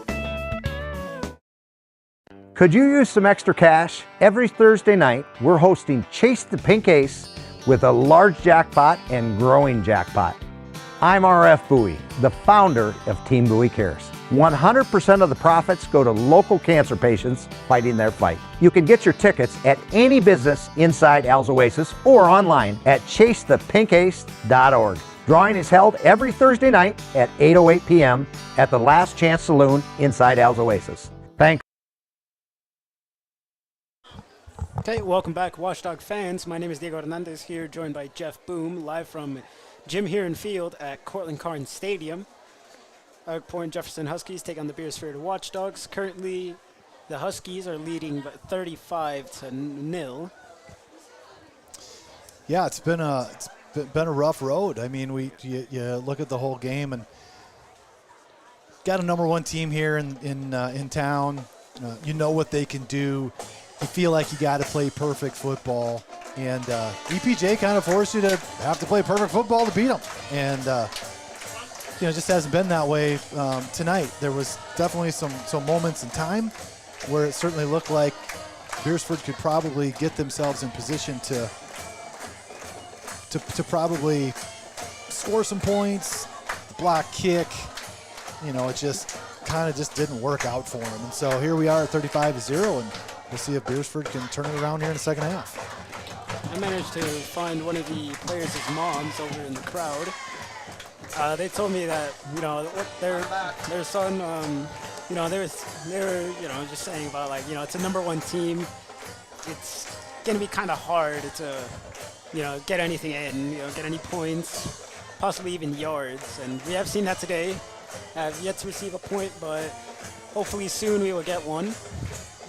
Yeah, just getting back to some of the things that they've been doing. We have been able to have some success moving the football. You see Peyton Hoffman's out there practicing some kicking, and so there's still some football to be played. There's still things to be learned. There's still things you can try. There's things you work on. There's things you improve upon, and so we'll see if Beresford's coaching staff, if they keep starters in, or how this whole second half looks. But we'll be starting back on here at 35-0, and so we're gonna stick with this here, Matt, or should we jump into a commercial? So let's go ahead and hop into a commercial. Thanks for caring. For healthier crops and stronger yields, count on Nutrien Ag Solutions. By partnering with the leader in plant nutrition, you'll have access to innovative products and unmatched service that deliver impact and efficiency to every acre.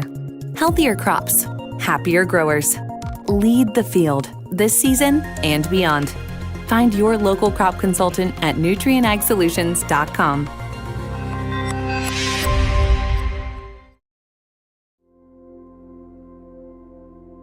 Agriculture is like no other business, which makes Farm Credit Services of America like no other lender. Owned by the farmers and ranchers we serve, our customers have a voice in how we work, a stake in what we do, and share in our success. Discover a lender that works for you at Farm Credit Services of America.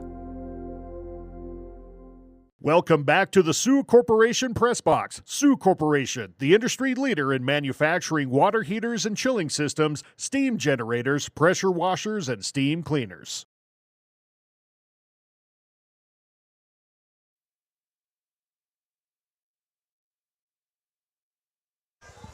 Okay, welcome back, Beresford fans. My name is Diego Hernandez, live here from Jim Heron Field at Cortland Carnes Stadium. Also here is Jeff Boom. Then again, Huskies taking on the Watchdogs, 35-0.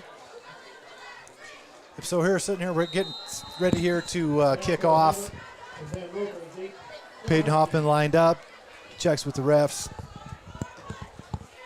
Deep kick. Hammett fakes the handoff, goes to the left side. He's got a seam. He's going to break loose. Nope, he gets caught up. Caught around the 42, maybe 41. They're on the 42. So with the homecoming weekend, we also celebrate the Hall of Fame, Beresford Hall of Fame. And last year, I was fortunate enough to be on one of the teams inducted, and this year we've got a couple people that the Hall of Fame committee nominated, some Beresford legends. And Jared, are you listening in? Can you speak to that a little bit as we watch Schmitz catch it over the top? Elk Point did not decide to keep running it. They threw it over the top. Schmitz scores, the fullback we mentioned beforehand, so we're sitting at 41-0. But Jared, are you able to talk a little bit about the Hall of Fame? Yeah, it's always one of my favorite events of the year. It's just unlike anything else that happens in Beresford throughout the year, and it's really a great opportunity to sit and hear stories and recognize people, whether it's been 5 or 10 or they've given 50 years to the community or the school. Just one of my favorite evenings of the night. And tomorrow night at 6 o'clock we'll have a banquet. Need a ticket for that one, but at 7 o'clock anybody's welcome to come listen in.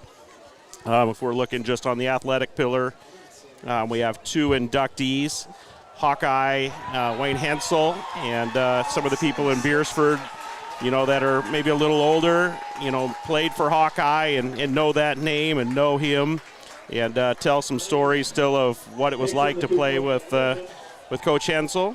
And then the other inductee would be Kyle McKelvey, and that was some of my time as AD and a coach that Kyle was an athlete for us here in Beresford. Just, physically a different creature, even as a 8th grader or freshman, and ended up being a really good multi-sport athlete for the Watchdogs. But the area where he's probably going to be recognized, for really big career accomplishments would be track and field and what he would do with a shot put and discus, but shot put specifically. And then heck of a career at USD, Division I track and field athlete for the Coyotes. Yep, name splattered in some areas there in the Beresford gym, and if you go down to the USD campus, you can find his name down there as well. Pretty much a legend at the high school level as well as track and field there in college. So congratulations to both of them. And Kyle also had some participation here in our Rosie program, the lifting program, and a lot of kids here got a chance to lift and learn some things through Kyle.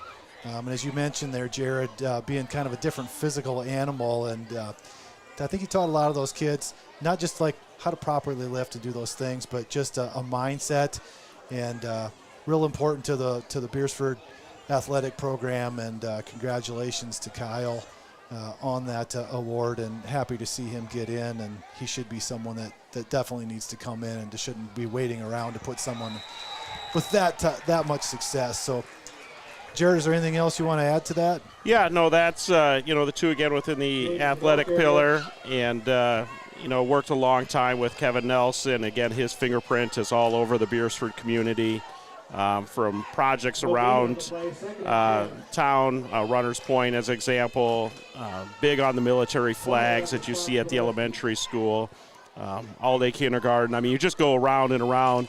Health and physical education was something that he served on a number of boards with, and now he continues to champion statewide early childhood. So, again, Kevin is a big influence in my working career here in Beresford, and going to be glad to see Kevin go in as well. Again, just the imprint that he's made on the Beresford community and school. Yeah. So Jared, thanks for sharing that, and it is a big night, and quite an honor to be there at the event. And so if you get a chance and you haven't bought a ticket yet and you'd like to attend, I think you can still get tickets for that event. And it's a few hours, nice meal, and get to listen to some stories and some other things that take you back and to the Beresford lore and all of that. So pretty special moment. So thanks, Jared. Yep. So we're going to bring Ryan back. We didn't really get a chance to give him a proper send-off, so to speak.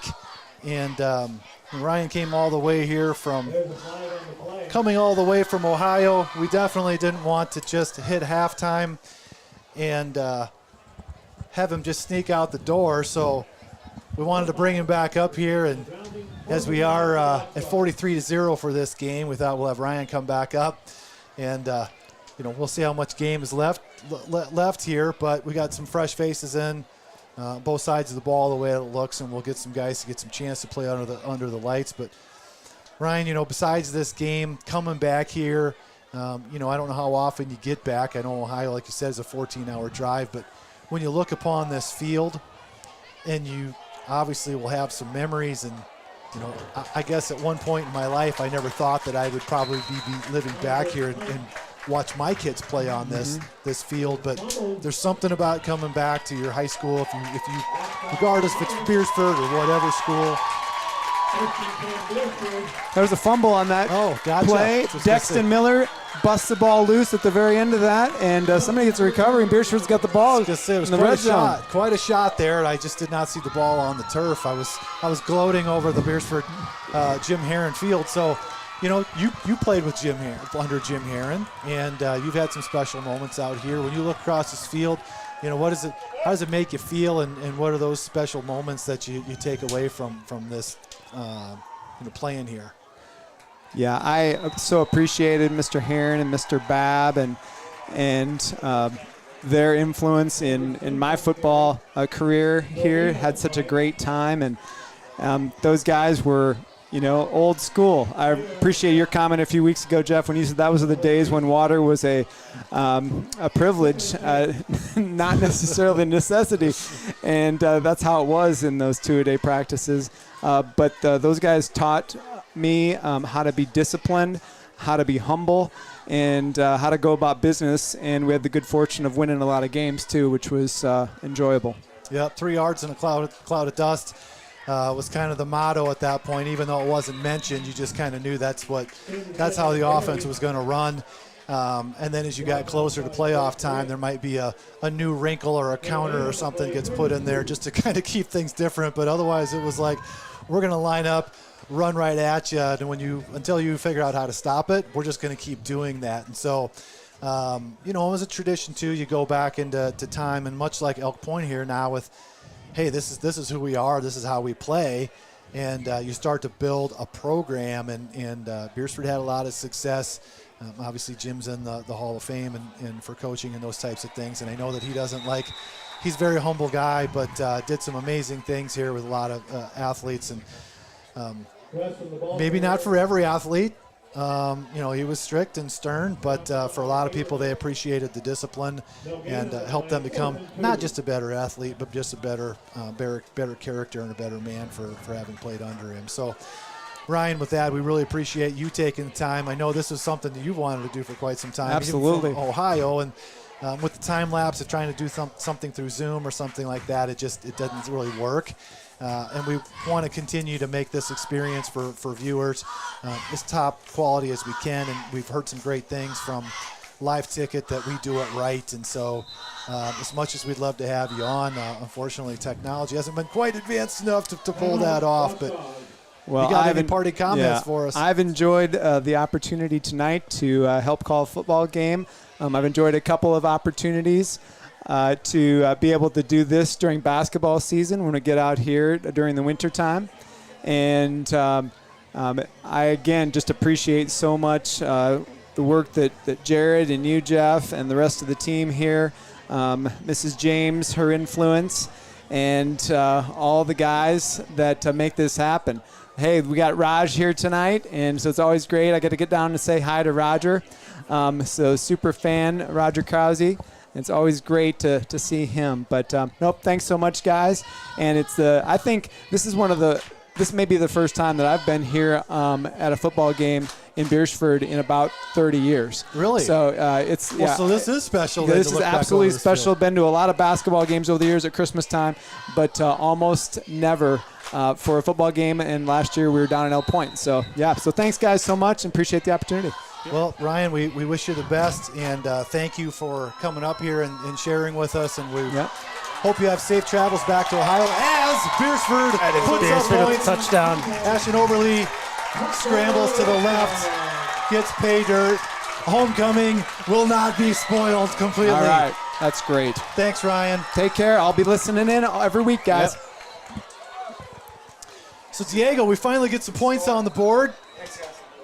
Now at 43-6, I do want to mention we do want to mention as we took that shot, as we score the touchdown and convert here on an extra point, we did have that shot of Roger. I just wanted to point out that the Beresford team did something really special for Roger. Roger's been a part of this community and this football program for a long, long time. And they got him a new jacket last night. And I'm sure Roger was more than brought to tears on that type of thing. And he knows how special he is to this community, to the athletics and all of that. And so congratulations to Roger on a new jacket. I think we're going to break the commercial here. And we'll be back shortly. Farming is more than a livelihood. It's a legacy. Simplot was founded by a hardworking farmer like you over 90 years ago, and we've been growing America's farms for generations. With local crop advisors grounded in your success, Simplot Grower Solutions is in your fields and by your side. We dig in deep to pinpoint what you need, where you need it, when you need it, even when the forecast is unpredictable. Fentanyl is a powerful synthetic opioid, up to 100 times stronger than morphine. Even a tiny amount can be deadly. It's often mixed with other drugs without your knowledge, increasing your risk of overdose. Protect yourself and your loved ones and avoid unknown substances. Welcome back to the Sioux Corporation Press Box. Safe, Sioux Corporation, the industry pill. leader in manufacturing water heaters and chilling systems, steam generators, pressure washers, and steam cleaners. All right, we're back. All right. After Beresford put some points on the board, we've got I don't want to say a new ball game, but EPJ with a big return back. Hammett's had a big night, got the ball back out to the 42.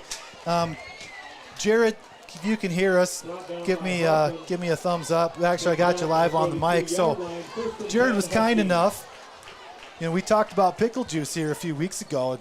Boy, who would have known when we get to homecoming that the weather was still going to be warm? And Diego, we were asking you whether you would be willing to drink some pickle juice, and Jared got this special bottle up here, which is kind of funny because you think that you would just be able to get pickle juice out of a pickle jar, but instead, Jared comes through. And Jared, by the way, I'm sure you went over the top. It's USD organic pickle juice because I didn't know that it could be something other than organic. This was Tara Burian. Axel's aunt Tara was the one that kind of came through with this special little treat. Now, Diego, how do you stand out here like this all game? Like, my legs were stiff. Honestly, after I just kind of shift my weight on each leg, depending on which side they're on, honestly. Yeah, but, like, my muscles are cramping up. Like, will that pickle juice cure a muscle cramp in my leg?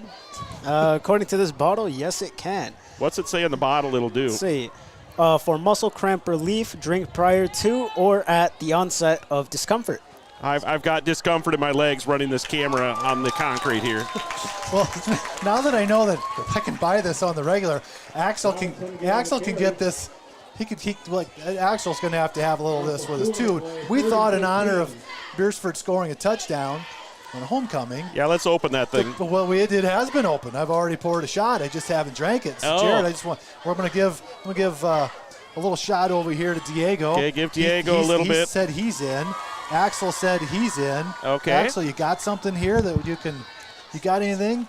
Oh, you got. Just drink right out of the bottle, and I'll drink after you, Axel. All right, Axel's he's got his cap, so we're gonna put a little shot in his water cap there. And Jared, you're gonna get Matt. Are you in on this thing, or are you gonna pass? Matt's passing. So Jared, I'm gonna hand this bottle over to you. Okay, I want to make sure I get this shot. Oh, sure. Yeah, we don't want to miss this. Okay, I'm gonna reach back here. So all right, we're gonna on the count of three. On the count of three, we're gonna have a pickle juice toast here to the score. Cramp free second half. Cramp free. Here we go. All right. Hey, that's some pretty solid pickle juice. Ooh, that's not bad.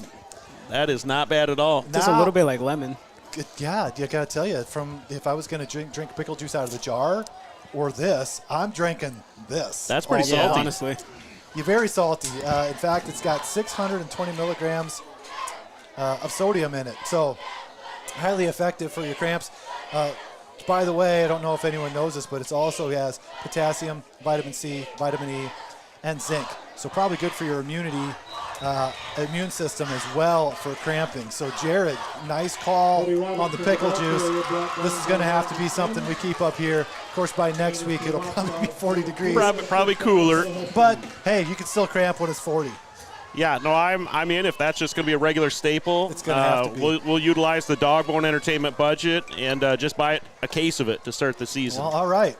I'm going to feel so much more alive and refreshed up here. And I won't be afraid to kind of flex my calves because I know that if I get some soreness in it, I can immediately go to the pickle juice and find relief. So Elk Point driving again up 43-7. Beresford did find pay dirt here in the second half. So we're back to a 36-point lead, and BPJ is at second and about 7.5. Looking to put some more points on. If you've been watching, besides our shenanigans here with the pickle juice, you're going to see a lot of white jerseys, little fresh jerseys out there. Elk Point looks like they've kind of moved into a JV lineup. Beresford still got some starters out there. Can't blame the coach for doing that, as you still want to get some reps. Elk Point over the top. Nice. Pass right on the money. 49-7. Dropped right in the bucket to Vanderwert. The throw was, I don't know if you could make it any better. Of course, the running game's been so effective. You kind of have to pack the box and put 8 guys up there, and what it does is allow some people to run free. And Elk Point's just a lot to handle. I mean, I've just seen it from so many levels tonight, and it's hard not to kind of gush over them because it's impressive. I mean, the size, the speed, the efficiency of the offense, the discipline to not bite on plays where you need them to bite to have it be effective. They were able to get turnovers. They came up with a block kick. I mean, they really hit it. I don't see a whole lot of weakness here other than there has been some holes in the passing game. Now, if I'm number 1 in the state, I've got that kind of defense, I may be willing to give up some pass plays to just keep people in front of us. So I don't necessarily want to say that their defense has been weak. We've been able to move the ball. Sometimes it's by design to say, hey, we're just not going to let them hit the home run. We're not going to let them get behind us. We're going to keep them in front of us, let them do some methodical things because we know that we can score. So I don't really know for sure if that's the case or not, but Elk Point is solid on all cylinders. And we'll see if Beresford kind of sticks in here. Looks like they're going to keep a majority of the line playing here. Little thin in that position, but skilled players. Looking at, we're making some changes. Malachi James is still in. Micah James now enters the game. Looks like Ashton Orberly is going to remain as the quarterback. Or I'm sorry, we're still sitting here on the defensive side. My apologies.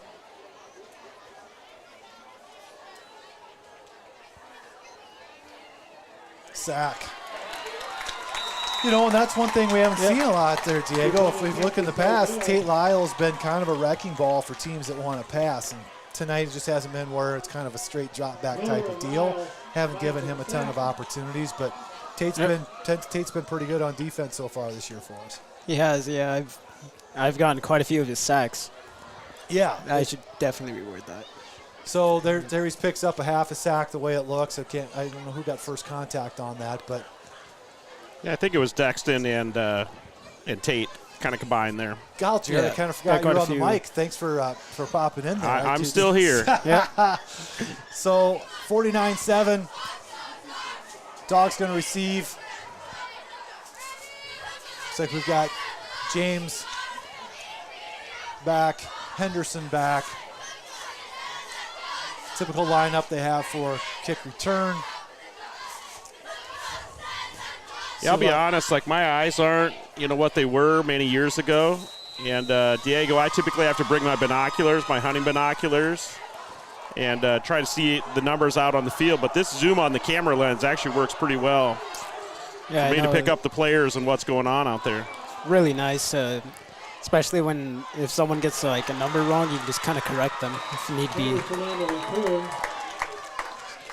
Kickoff was a little mishandled.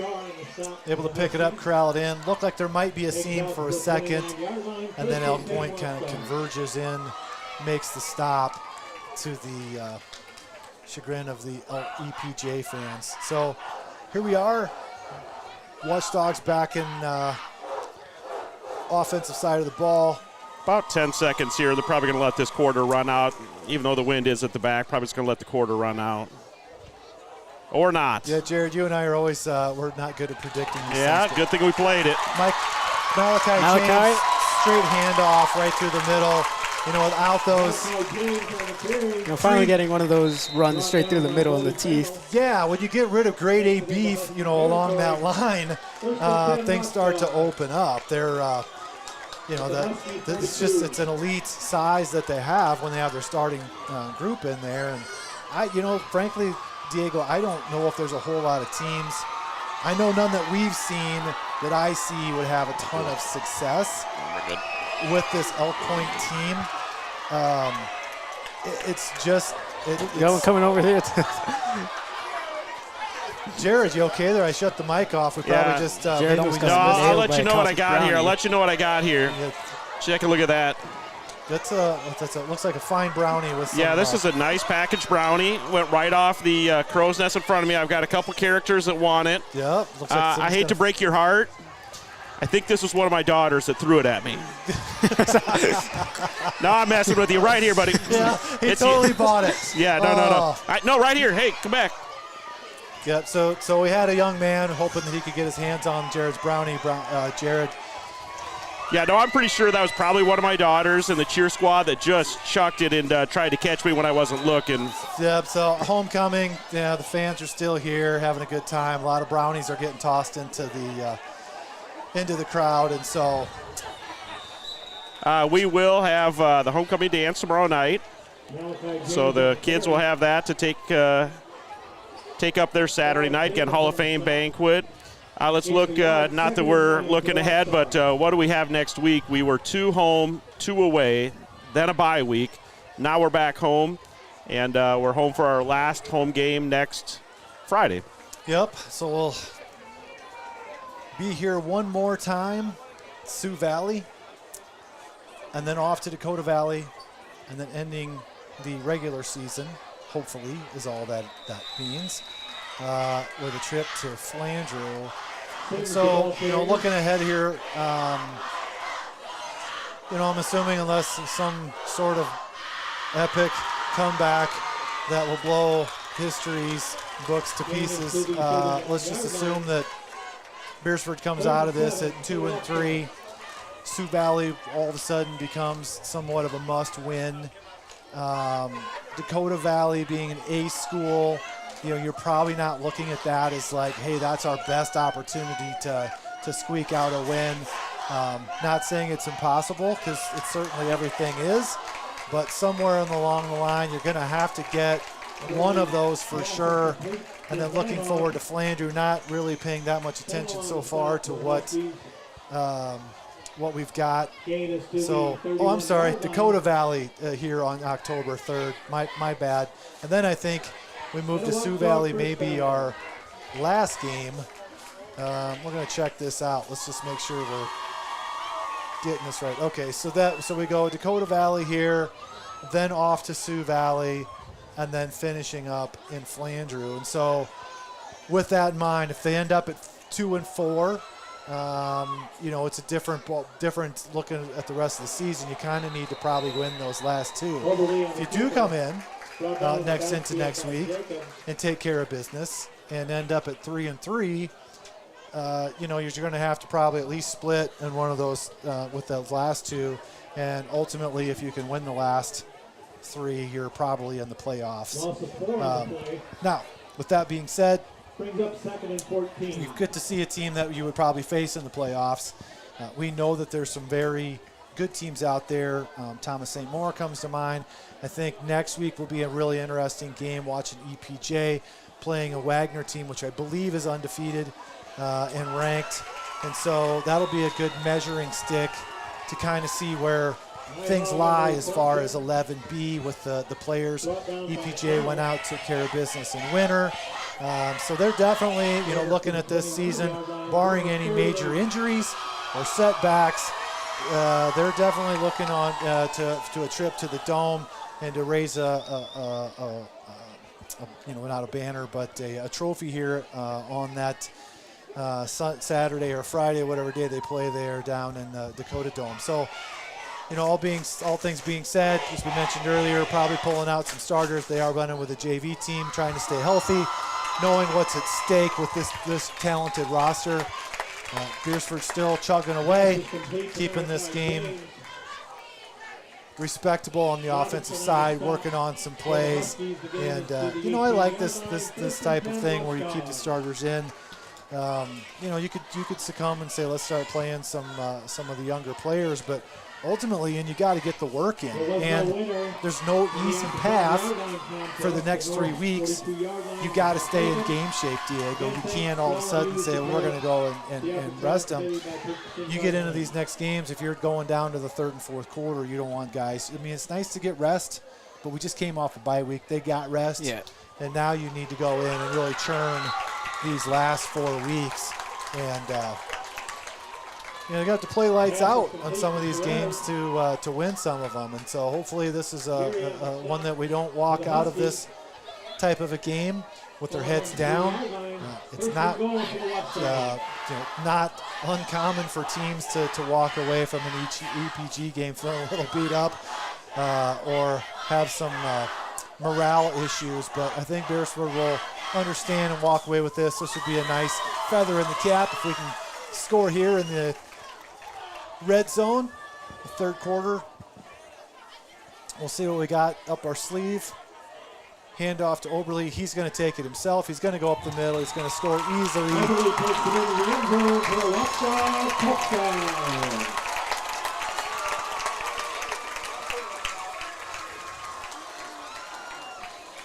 Continue to work on the kicking game. Yeah. Hayden Hoffman coming out.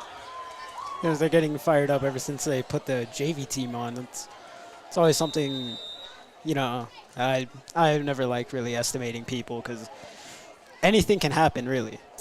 Well, in some of these moments like this, you never know how long. I mean, I don't want to say it's a dynasty because EPJ isn't just lifting the trophy every year, but it's been really impressive for half a decade. At some point, you're like, when does the talent run out? Is that what it is? Is the program just so solid? But I think back in the days of West Central, kind of dominating the championships, hanging a lot of banners. Winners had, long-term success. Is this something that's sustainable over and over and over again? And so sometimes when you see a JV team come in and you can move the ball easily upon them and that sort of thing, is it a window to the future and say, okay, maybe this is the last run? But looking at the roster here, it's not like they're super senior laden. They are going to lose some talent there along the line for sure. That's probably going to be a little bit of an Achilles heel next year, with one big exception there with Addison Peterson at 305. He's going to basically be your aircraft carrier in there for several years, considering he's just a sophomore. But you do lose some really big talented dudes on the front side there with Saylor, Hines. Bowen came up on the return for the Huskies. Lucas Anderson on the stop for the Watchdogs. All right, so let's see what we got here. Jefferson ball, 1st and 10. Okay, looks like we might even see some newer guys coming out here. They might be bringing in some freshmen. Beresford still looks to be playing some starters, so this could be interesting.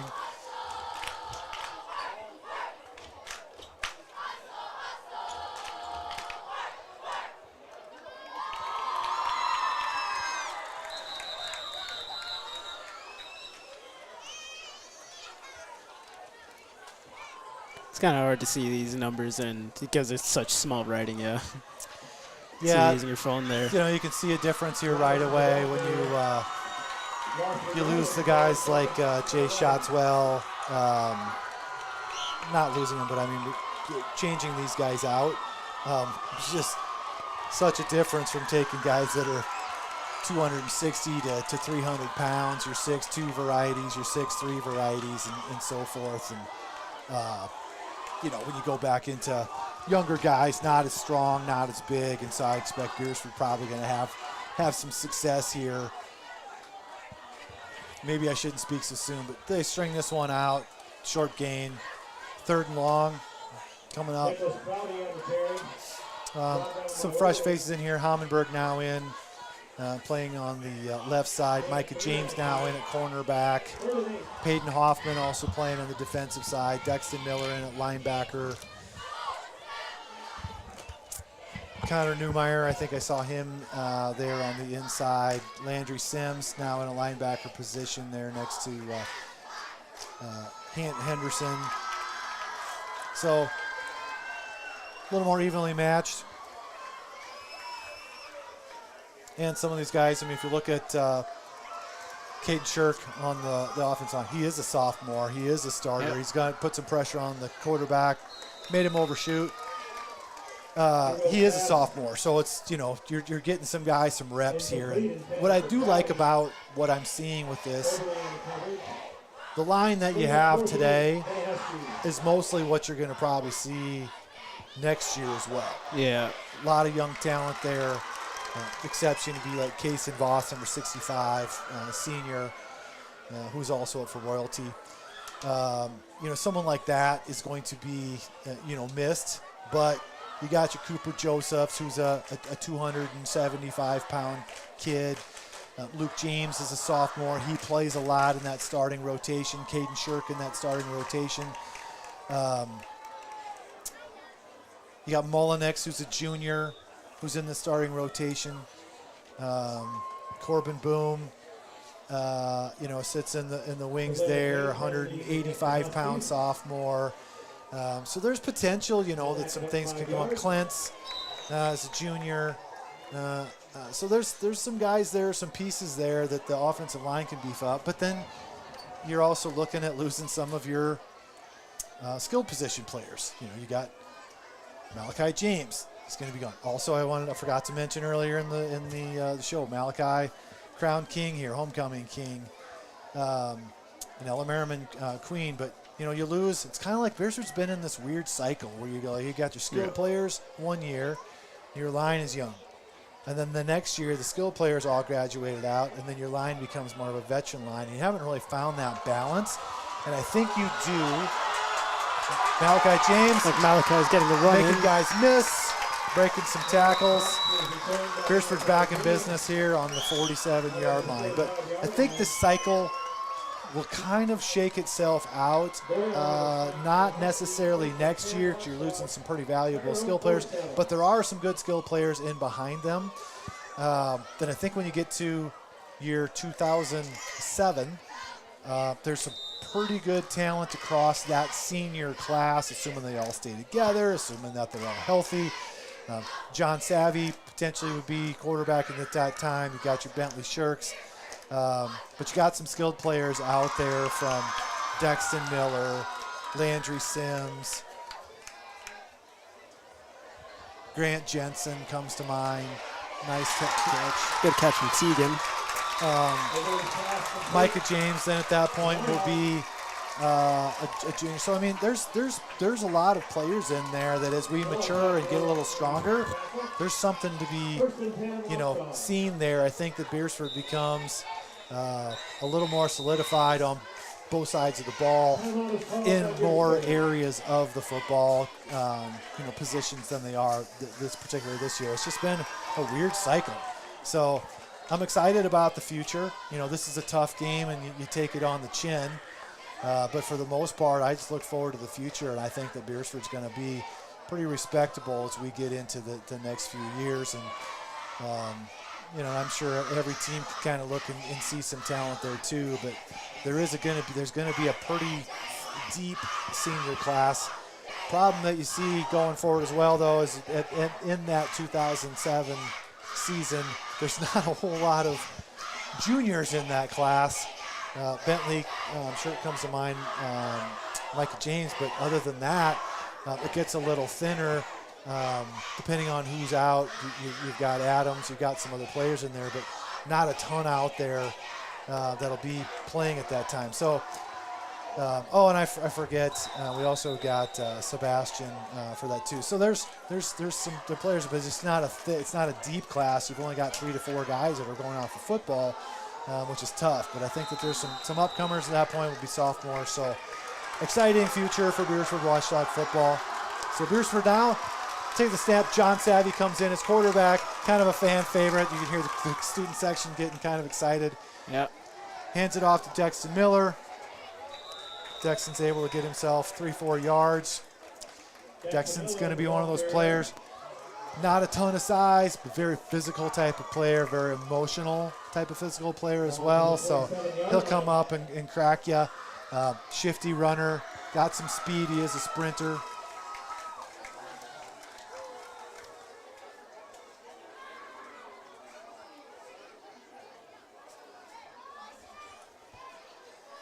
Like John's going to step back and pass, sets it out, it's tipped around, incomplete. Dexton could not, looked like it got tipped at the line. By the time it got out to Miller, it was a little bit of a duck wobble. He tipped it up in the air, just couldn't reel it in. So, we're here just finishing up the third quarter. Diego, you're what grade are you in? I am a sophomore. Okay, so you're in with this class with these guys I was talking about. Yeah. Do you see what I'm seeing with that class as far as the talent? I am, yeah. I've seen quite a bit of talent so far. It's been nice, seeing these games, getting the opportunity to, just kind of show their good side at least. Right. Savio pass out to the outside, could not connect. Look, he was trying to get it out to Tate Lyle, I believe. We didn't really get in there. And Jared, I'm going to open you back up again, but we talked a little bit here about the pickle juice, and we didn't get to spend a whole lot of time on this. But if you were feeling like you had to have it, do you feel like having had this, could you go drink it out of a jar and never feel right about it? I'd certainly do pickle juice over the mustard that Tyler provides the team. And I'm just not a mustard guy, so I'll take pickle juice in any form. Well, I got to tell you, I'm just, as you said that, I looked down. Diego enjoyed a Beresford hot dog watchdog, so to speak, and we got a packet of mustard. Maybe next week. That's the final for Beresford here. We're going to wrap this game up. I'm sorry, when I said third quarter, end of the fourth quarter. So Beresford toppled here tonight, 49-14. We hope you enjoyed the broadcast. Hope you enjoyed the game. Diego, thank you for coming up here tonight. It's been fun.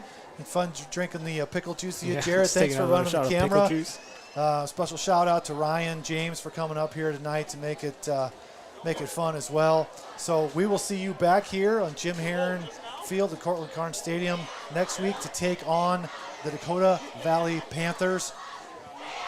Go Dogs. For more information on fentanyl prevention, visit your local health resource or speak to a healthcare professional today. This message was brought to you by the Great Plains Tribal Opioid Response, so that the people may live. Sunshine Foods is locally owned and locally involved. We believe in community involvement and supporting one another. We are your local community connection for high-quality foods, friendly service, and great prices. Our family-owned store offers a convenient one-stop shop where you can find everything you need, from everyday essentials to specialty items from around the world. Stop in and see us today. Sunshine Foods in Beresford. Shields All Sports Store is your one stop for everything outdoors, with local experts eager to guide you through the widest selection of brands. Your one stop for exercise gear to get working out or fashions for going out. And your one stop for footwear in your size, your style, yours to take home today. Shields, employee owned, community minded, and like no place you've ever shopped before.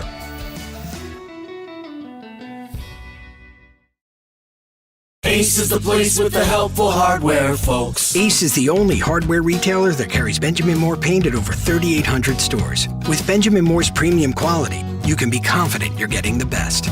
You can buy in store or order what you need online for curbside pickup or delivery. When you want the best, Benjamin Moore paint from Ace at participating stores. Find Benjamin Moore paint and other great products at your locally owned Olson's Ace Hardware in Beresford. CoreCares helps individuals stay at home by offering caregiving, nursing, and medical alert systems in over 55 communities in South Dakota. Specializing in tasks like bathing, meal prep, and medication setups, our well-trained staff delivers exceptional care. We invest in our team through customized training and comprehensive benefits. To learn more about job opportunities or services, visit our website at corecares.com. CoreCares, proudly serving our community.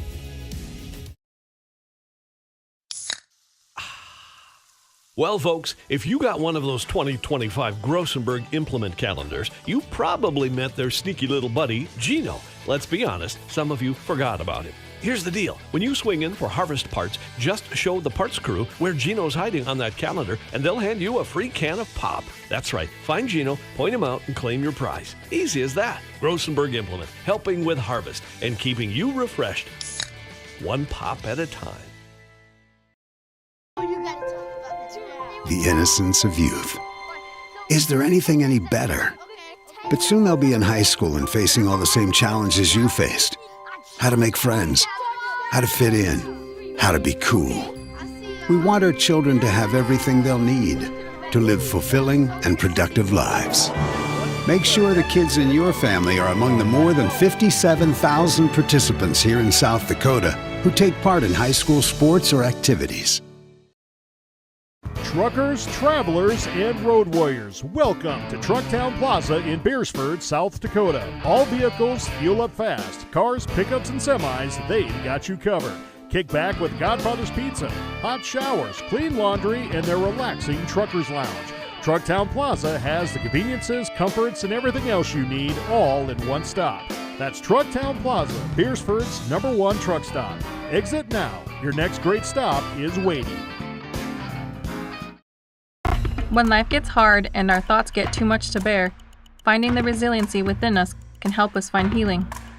The 988 Suicide and Crisis Lifeline provides 24/7 free support for anyone in suicidal distress or emotional crisis.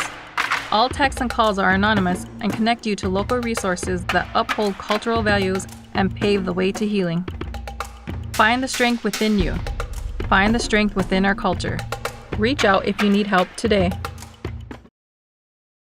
Customer service is more than just a word. It's what Jensen Insurance Agency and Auto Owners Insurance does every day. We have more companies than most agencies in town. We're able to find a competitive market for each family. We're able to farm that out, quote it with each of our carriers, including Auto Owners Insurance, of course, and see where it best fits. In Sioux Falls, Beresford, and Elk Point, go to jensenagencyonline.com to find out more. Jensen Insurance Agency, building relationships since 1944.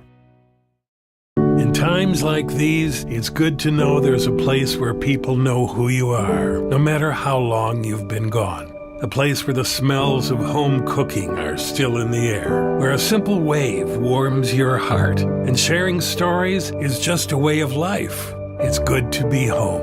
Agraria Insurance Company, protecting what's important in life. Contact your local Agraria Insurance Company agent. Are you stuck in a job that gives you no family life? Work for Sioux Steel and enjoy a 4-day work week. Choose from first or second shift and receive a sign-on bonus. Sioux Steel builds farm bins and livestock solutions. Sioux Steel is hiring right now for machine operators and general laborers for both first and second shift. Sioux Steel makes it easy to apply. Go to their ProTech division in Lennox for walk-in interviews Monday through Thursday from 1 till 5, or apply online at siouxsteel.com. Join the Sioux Steel team and work a flexible, family-friendly 4-day work week. Do you have a pest problem? Got bats, ants, termites? Family owned and operated, Olson's Pest Technicians have had over 50 years experience taking care of pest problems in places across South Dakota, Nebraska, and Iowa. Utilizing brilliant methods, such as Centricon bait stations for termites and Vicane treatment for bed bugs. There's no pest too tough for Olson's Pest Technicians. If you have pest problems, call 800-KILL-BUGS.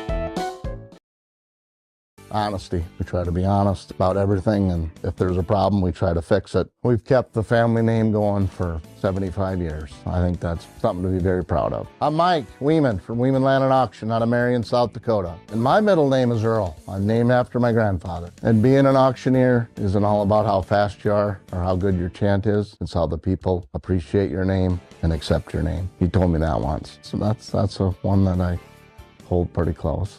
He'd be proud, I think. Ag Service Partners is your trusted company for Pioneer seed, chemicals, and crop insurance. Pioneer Seed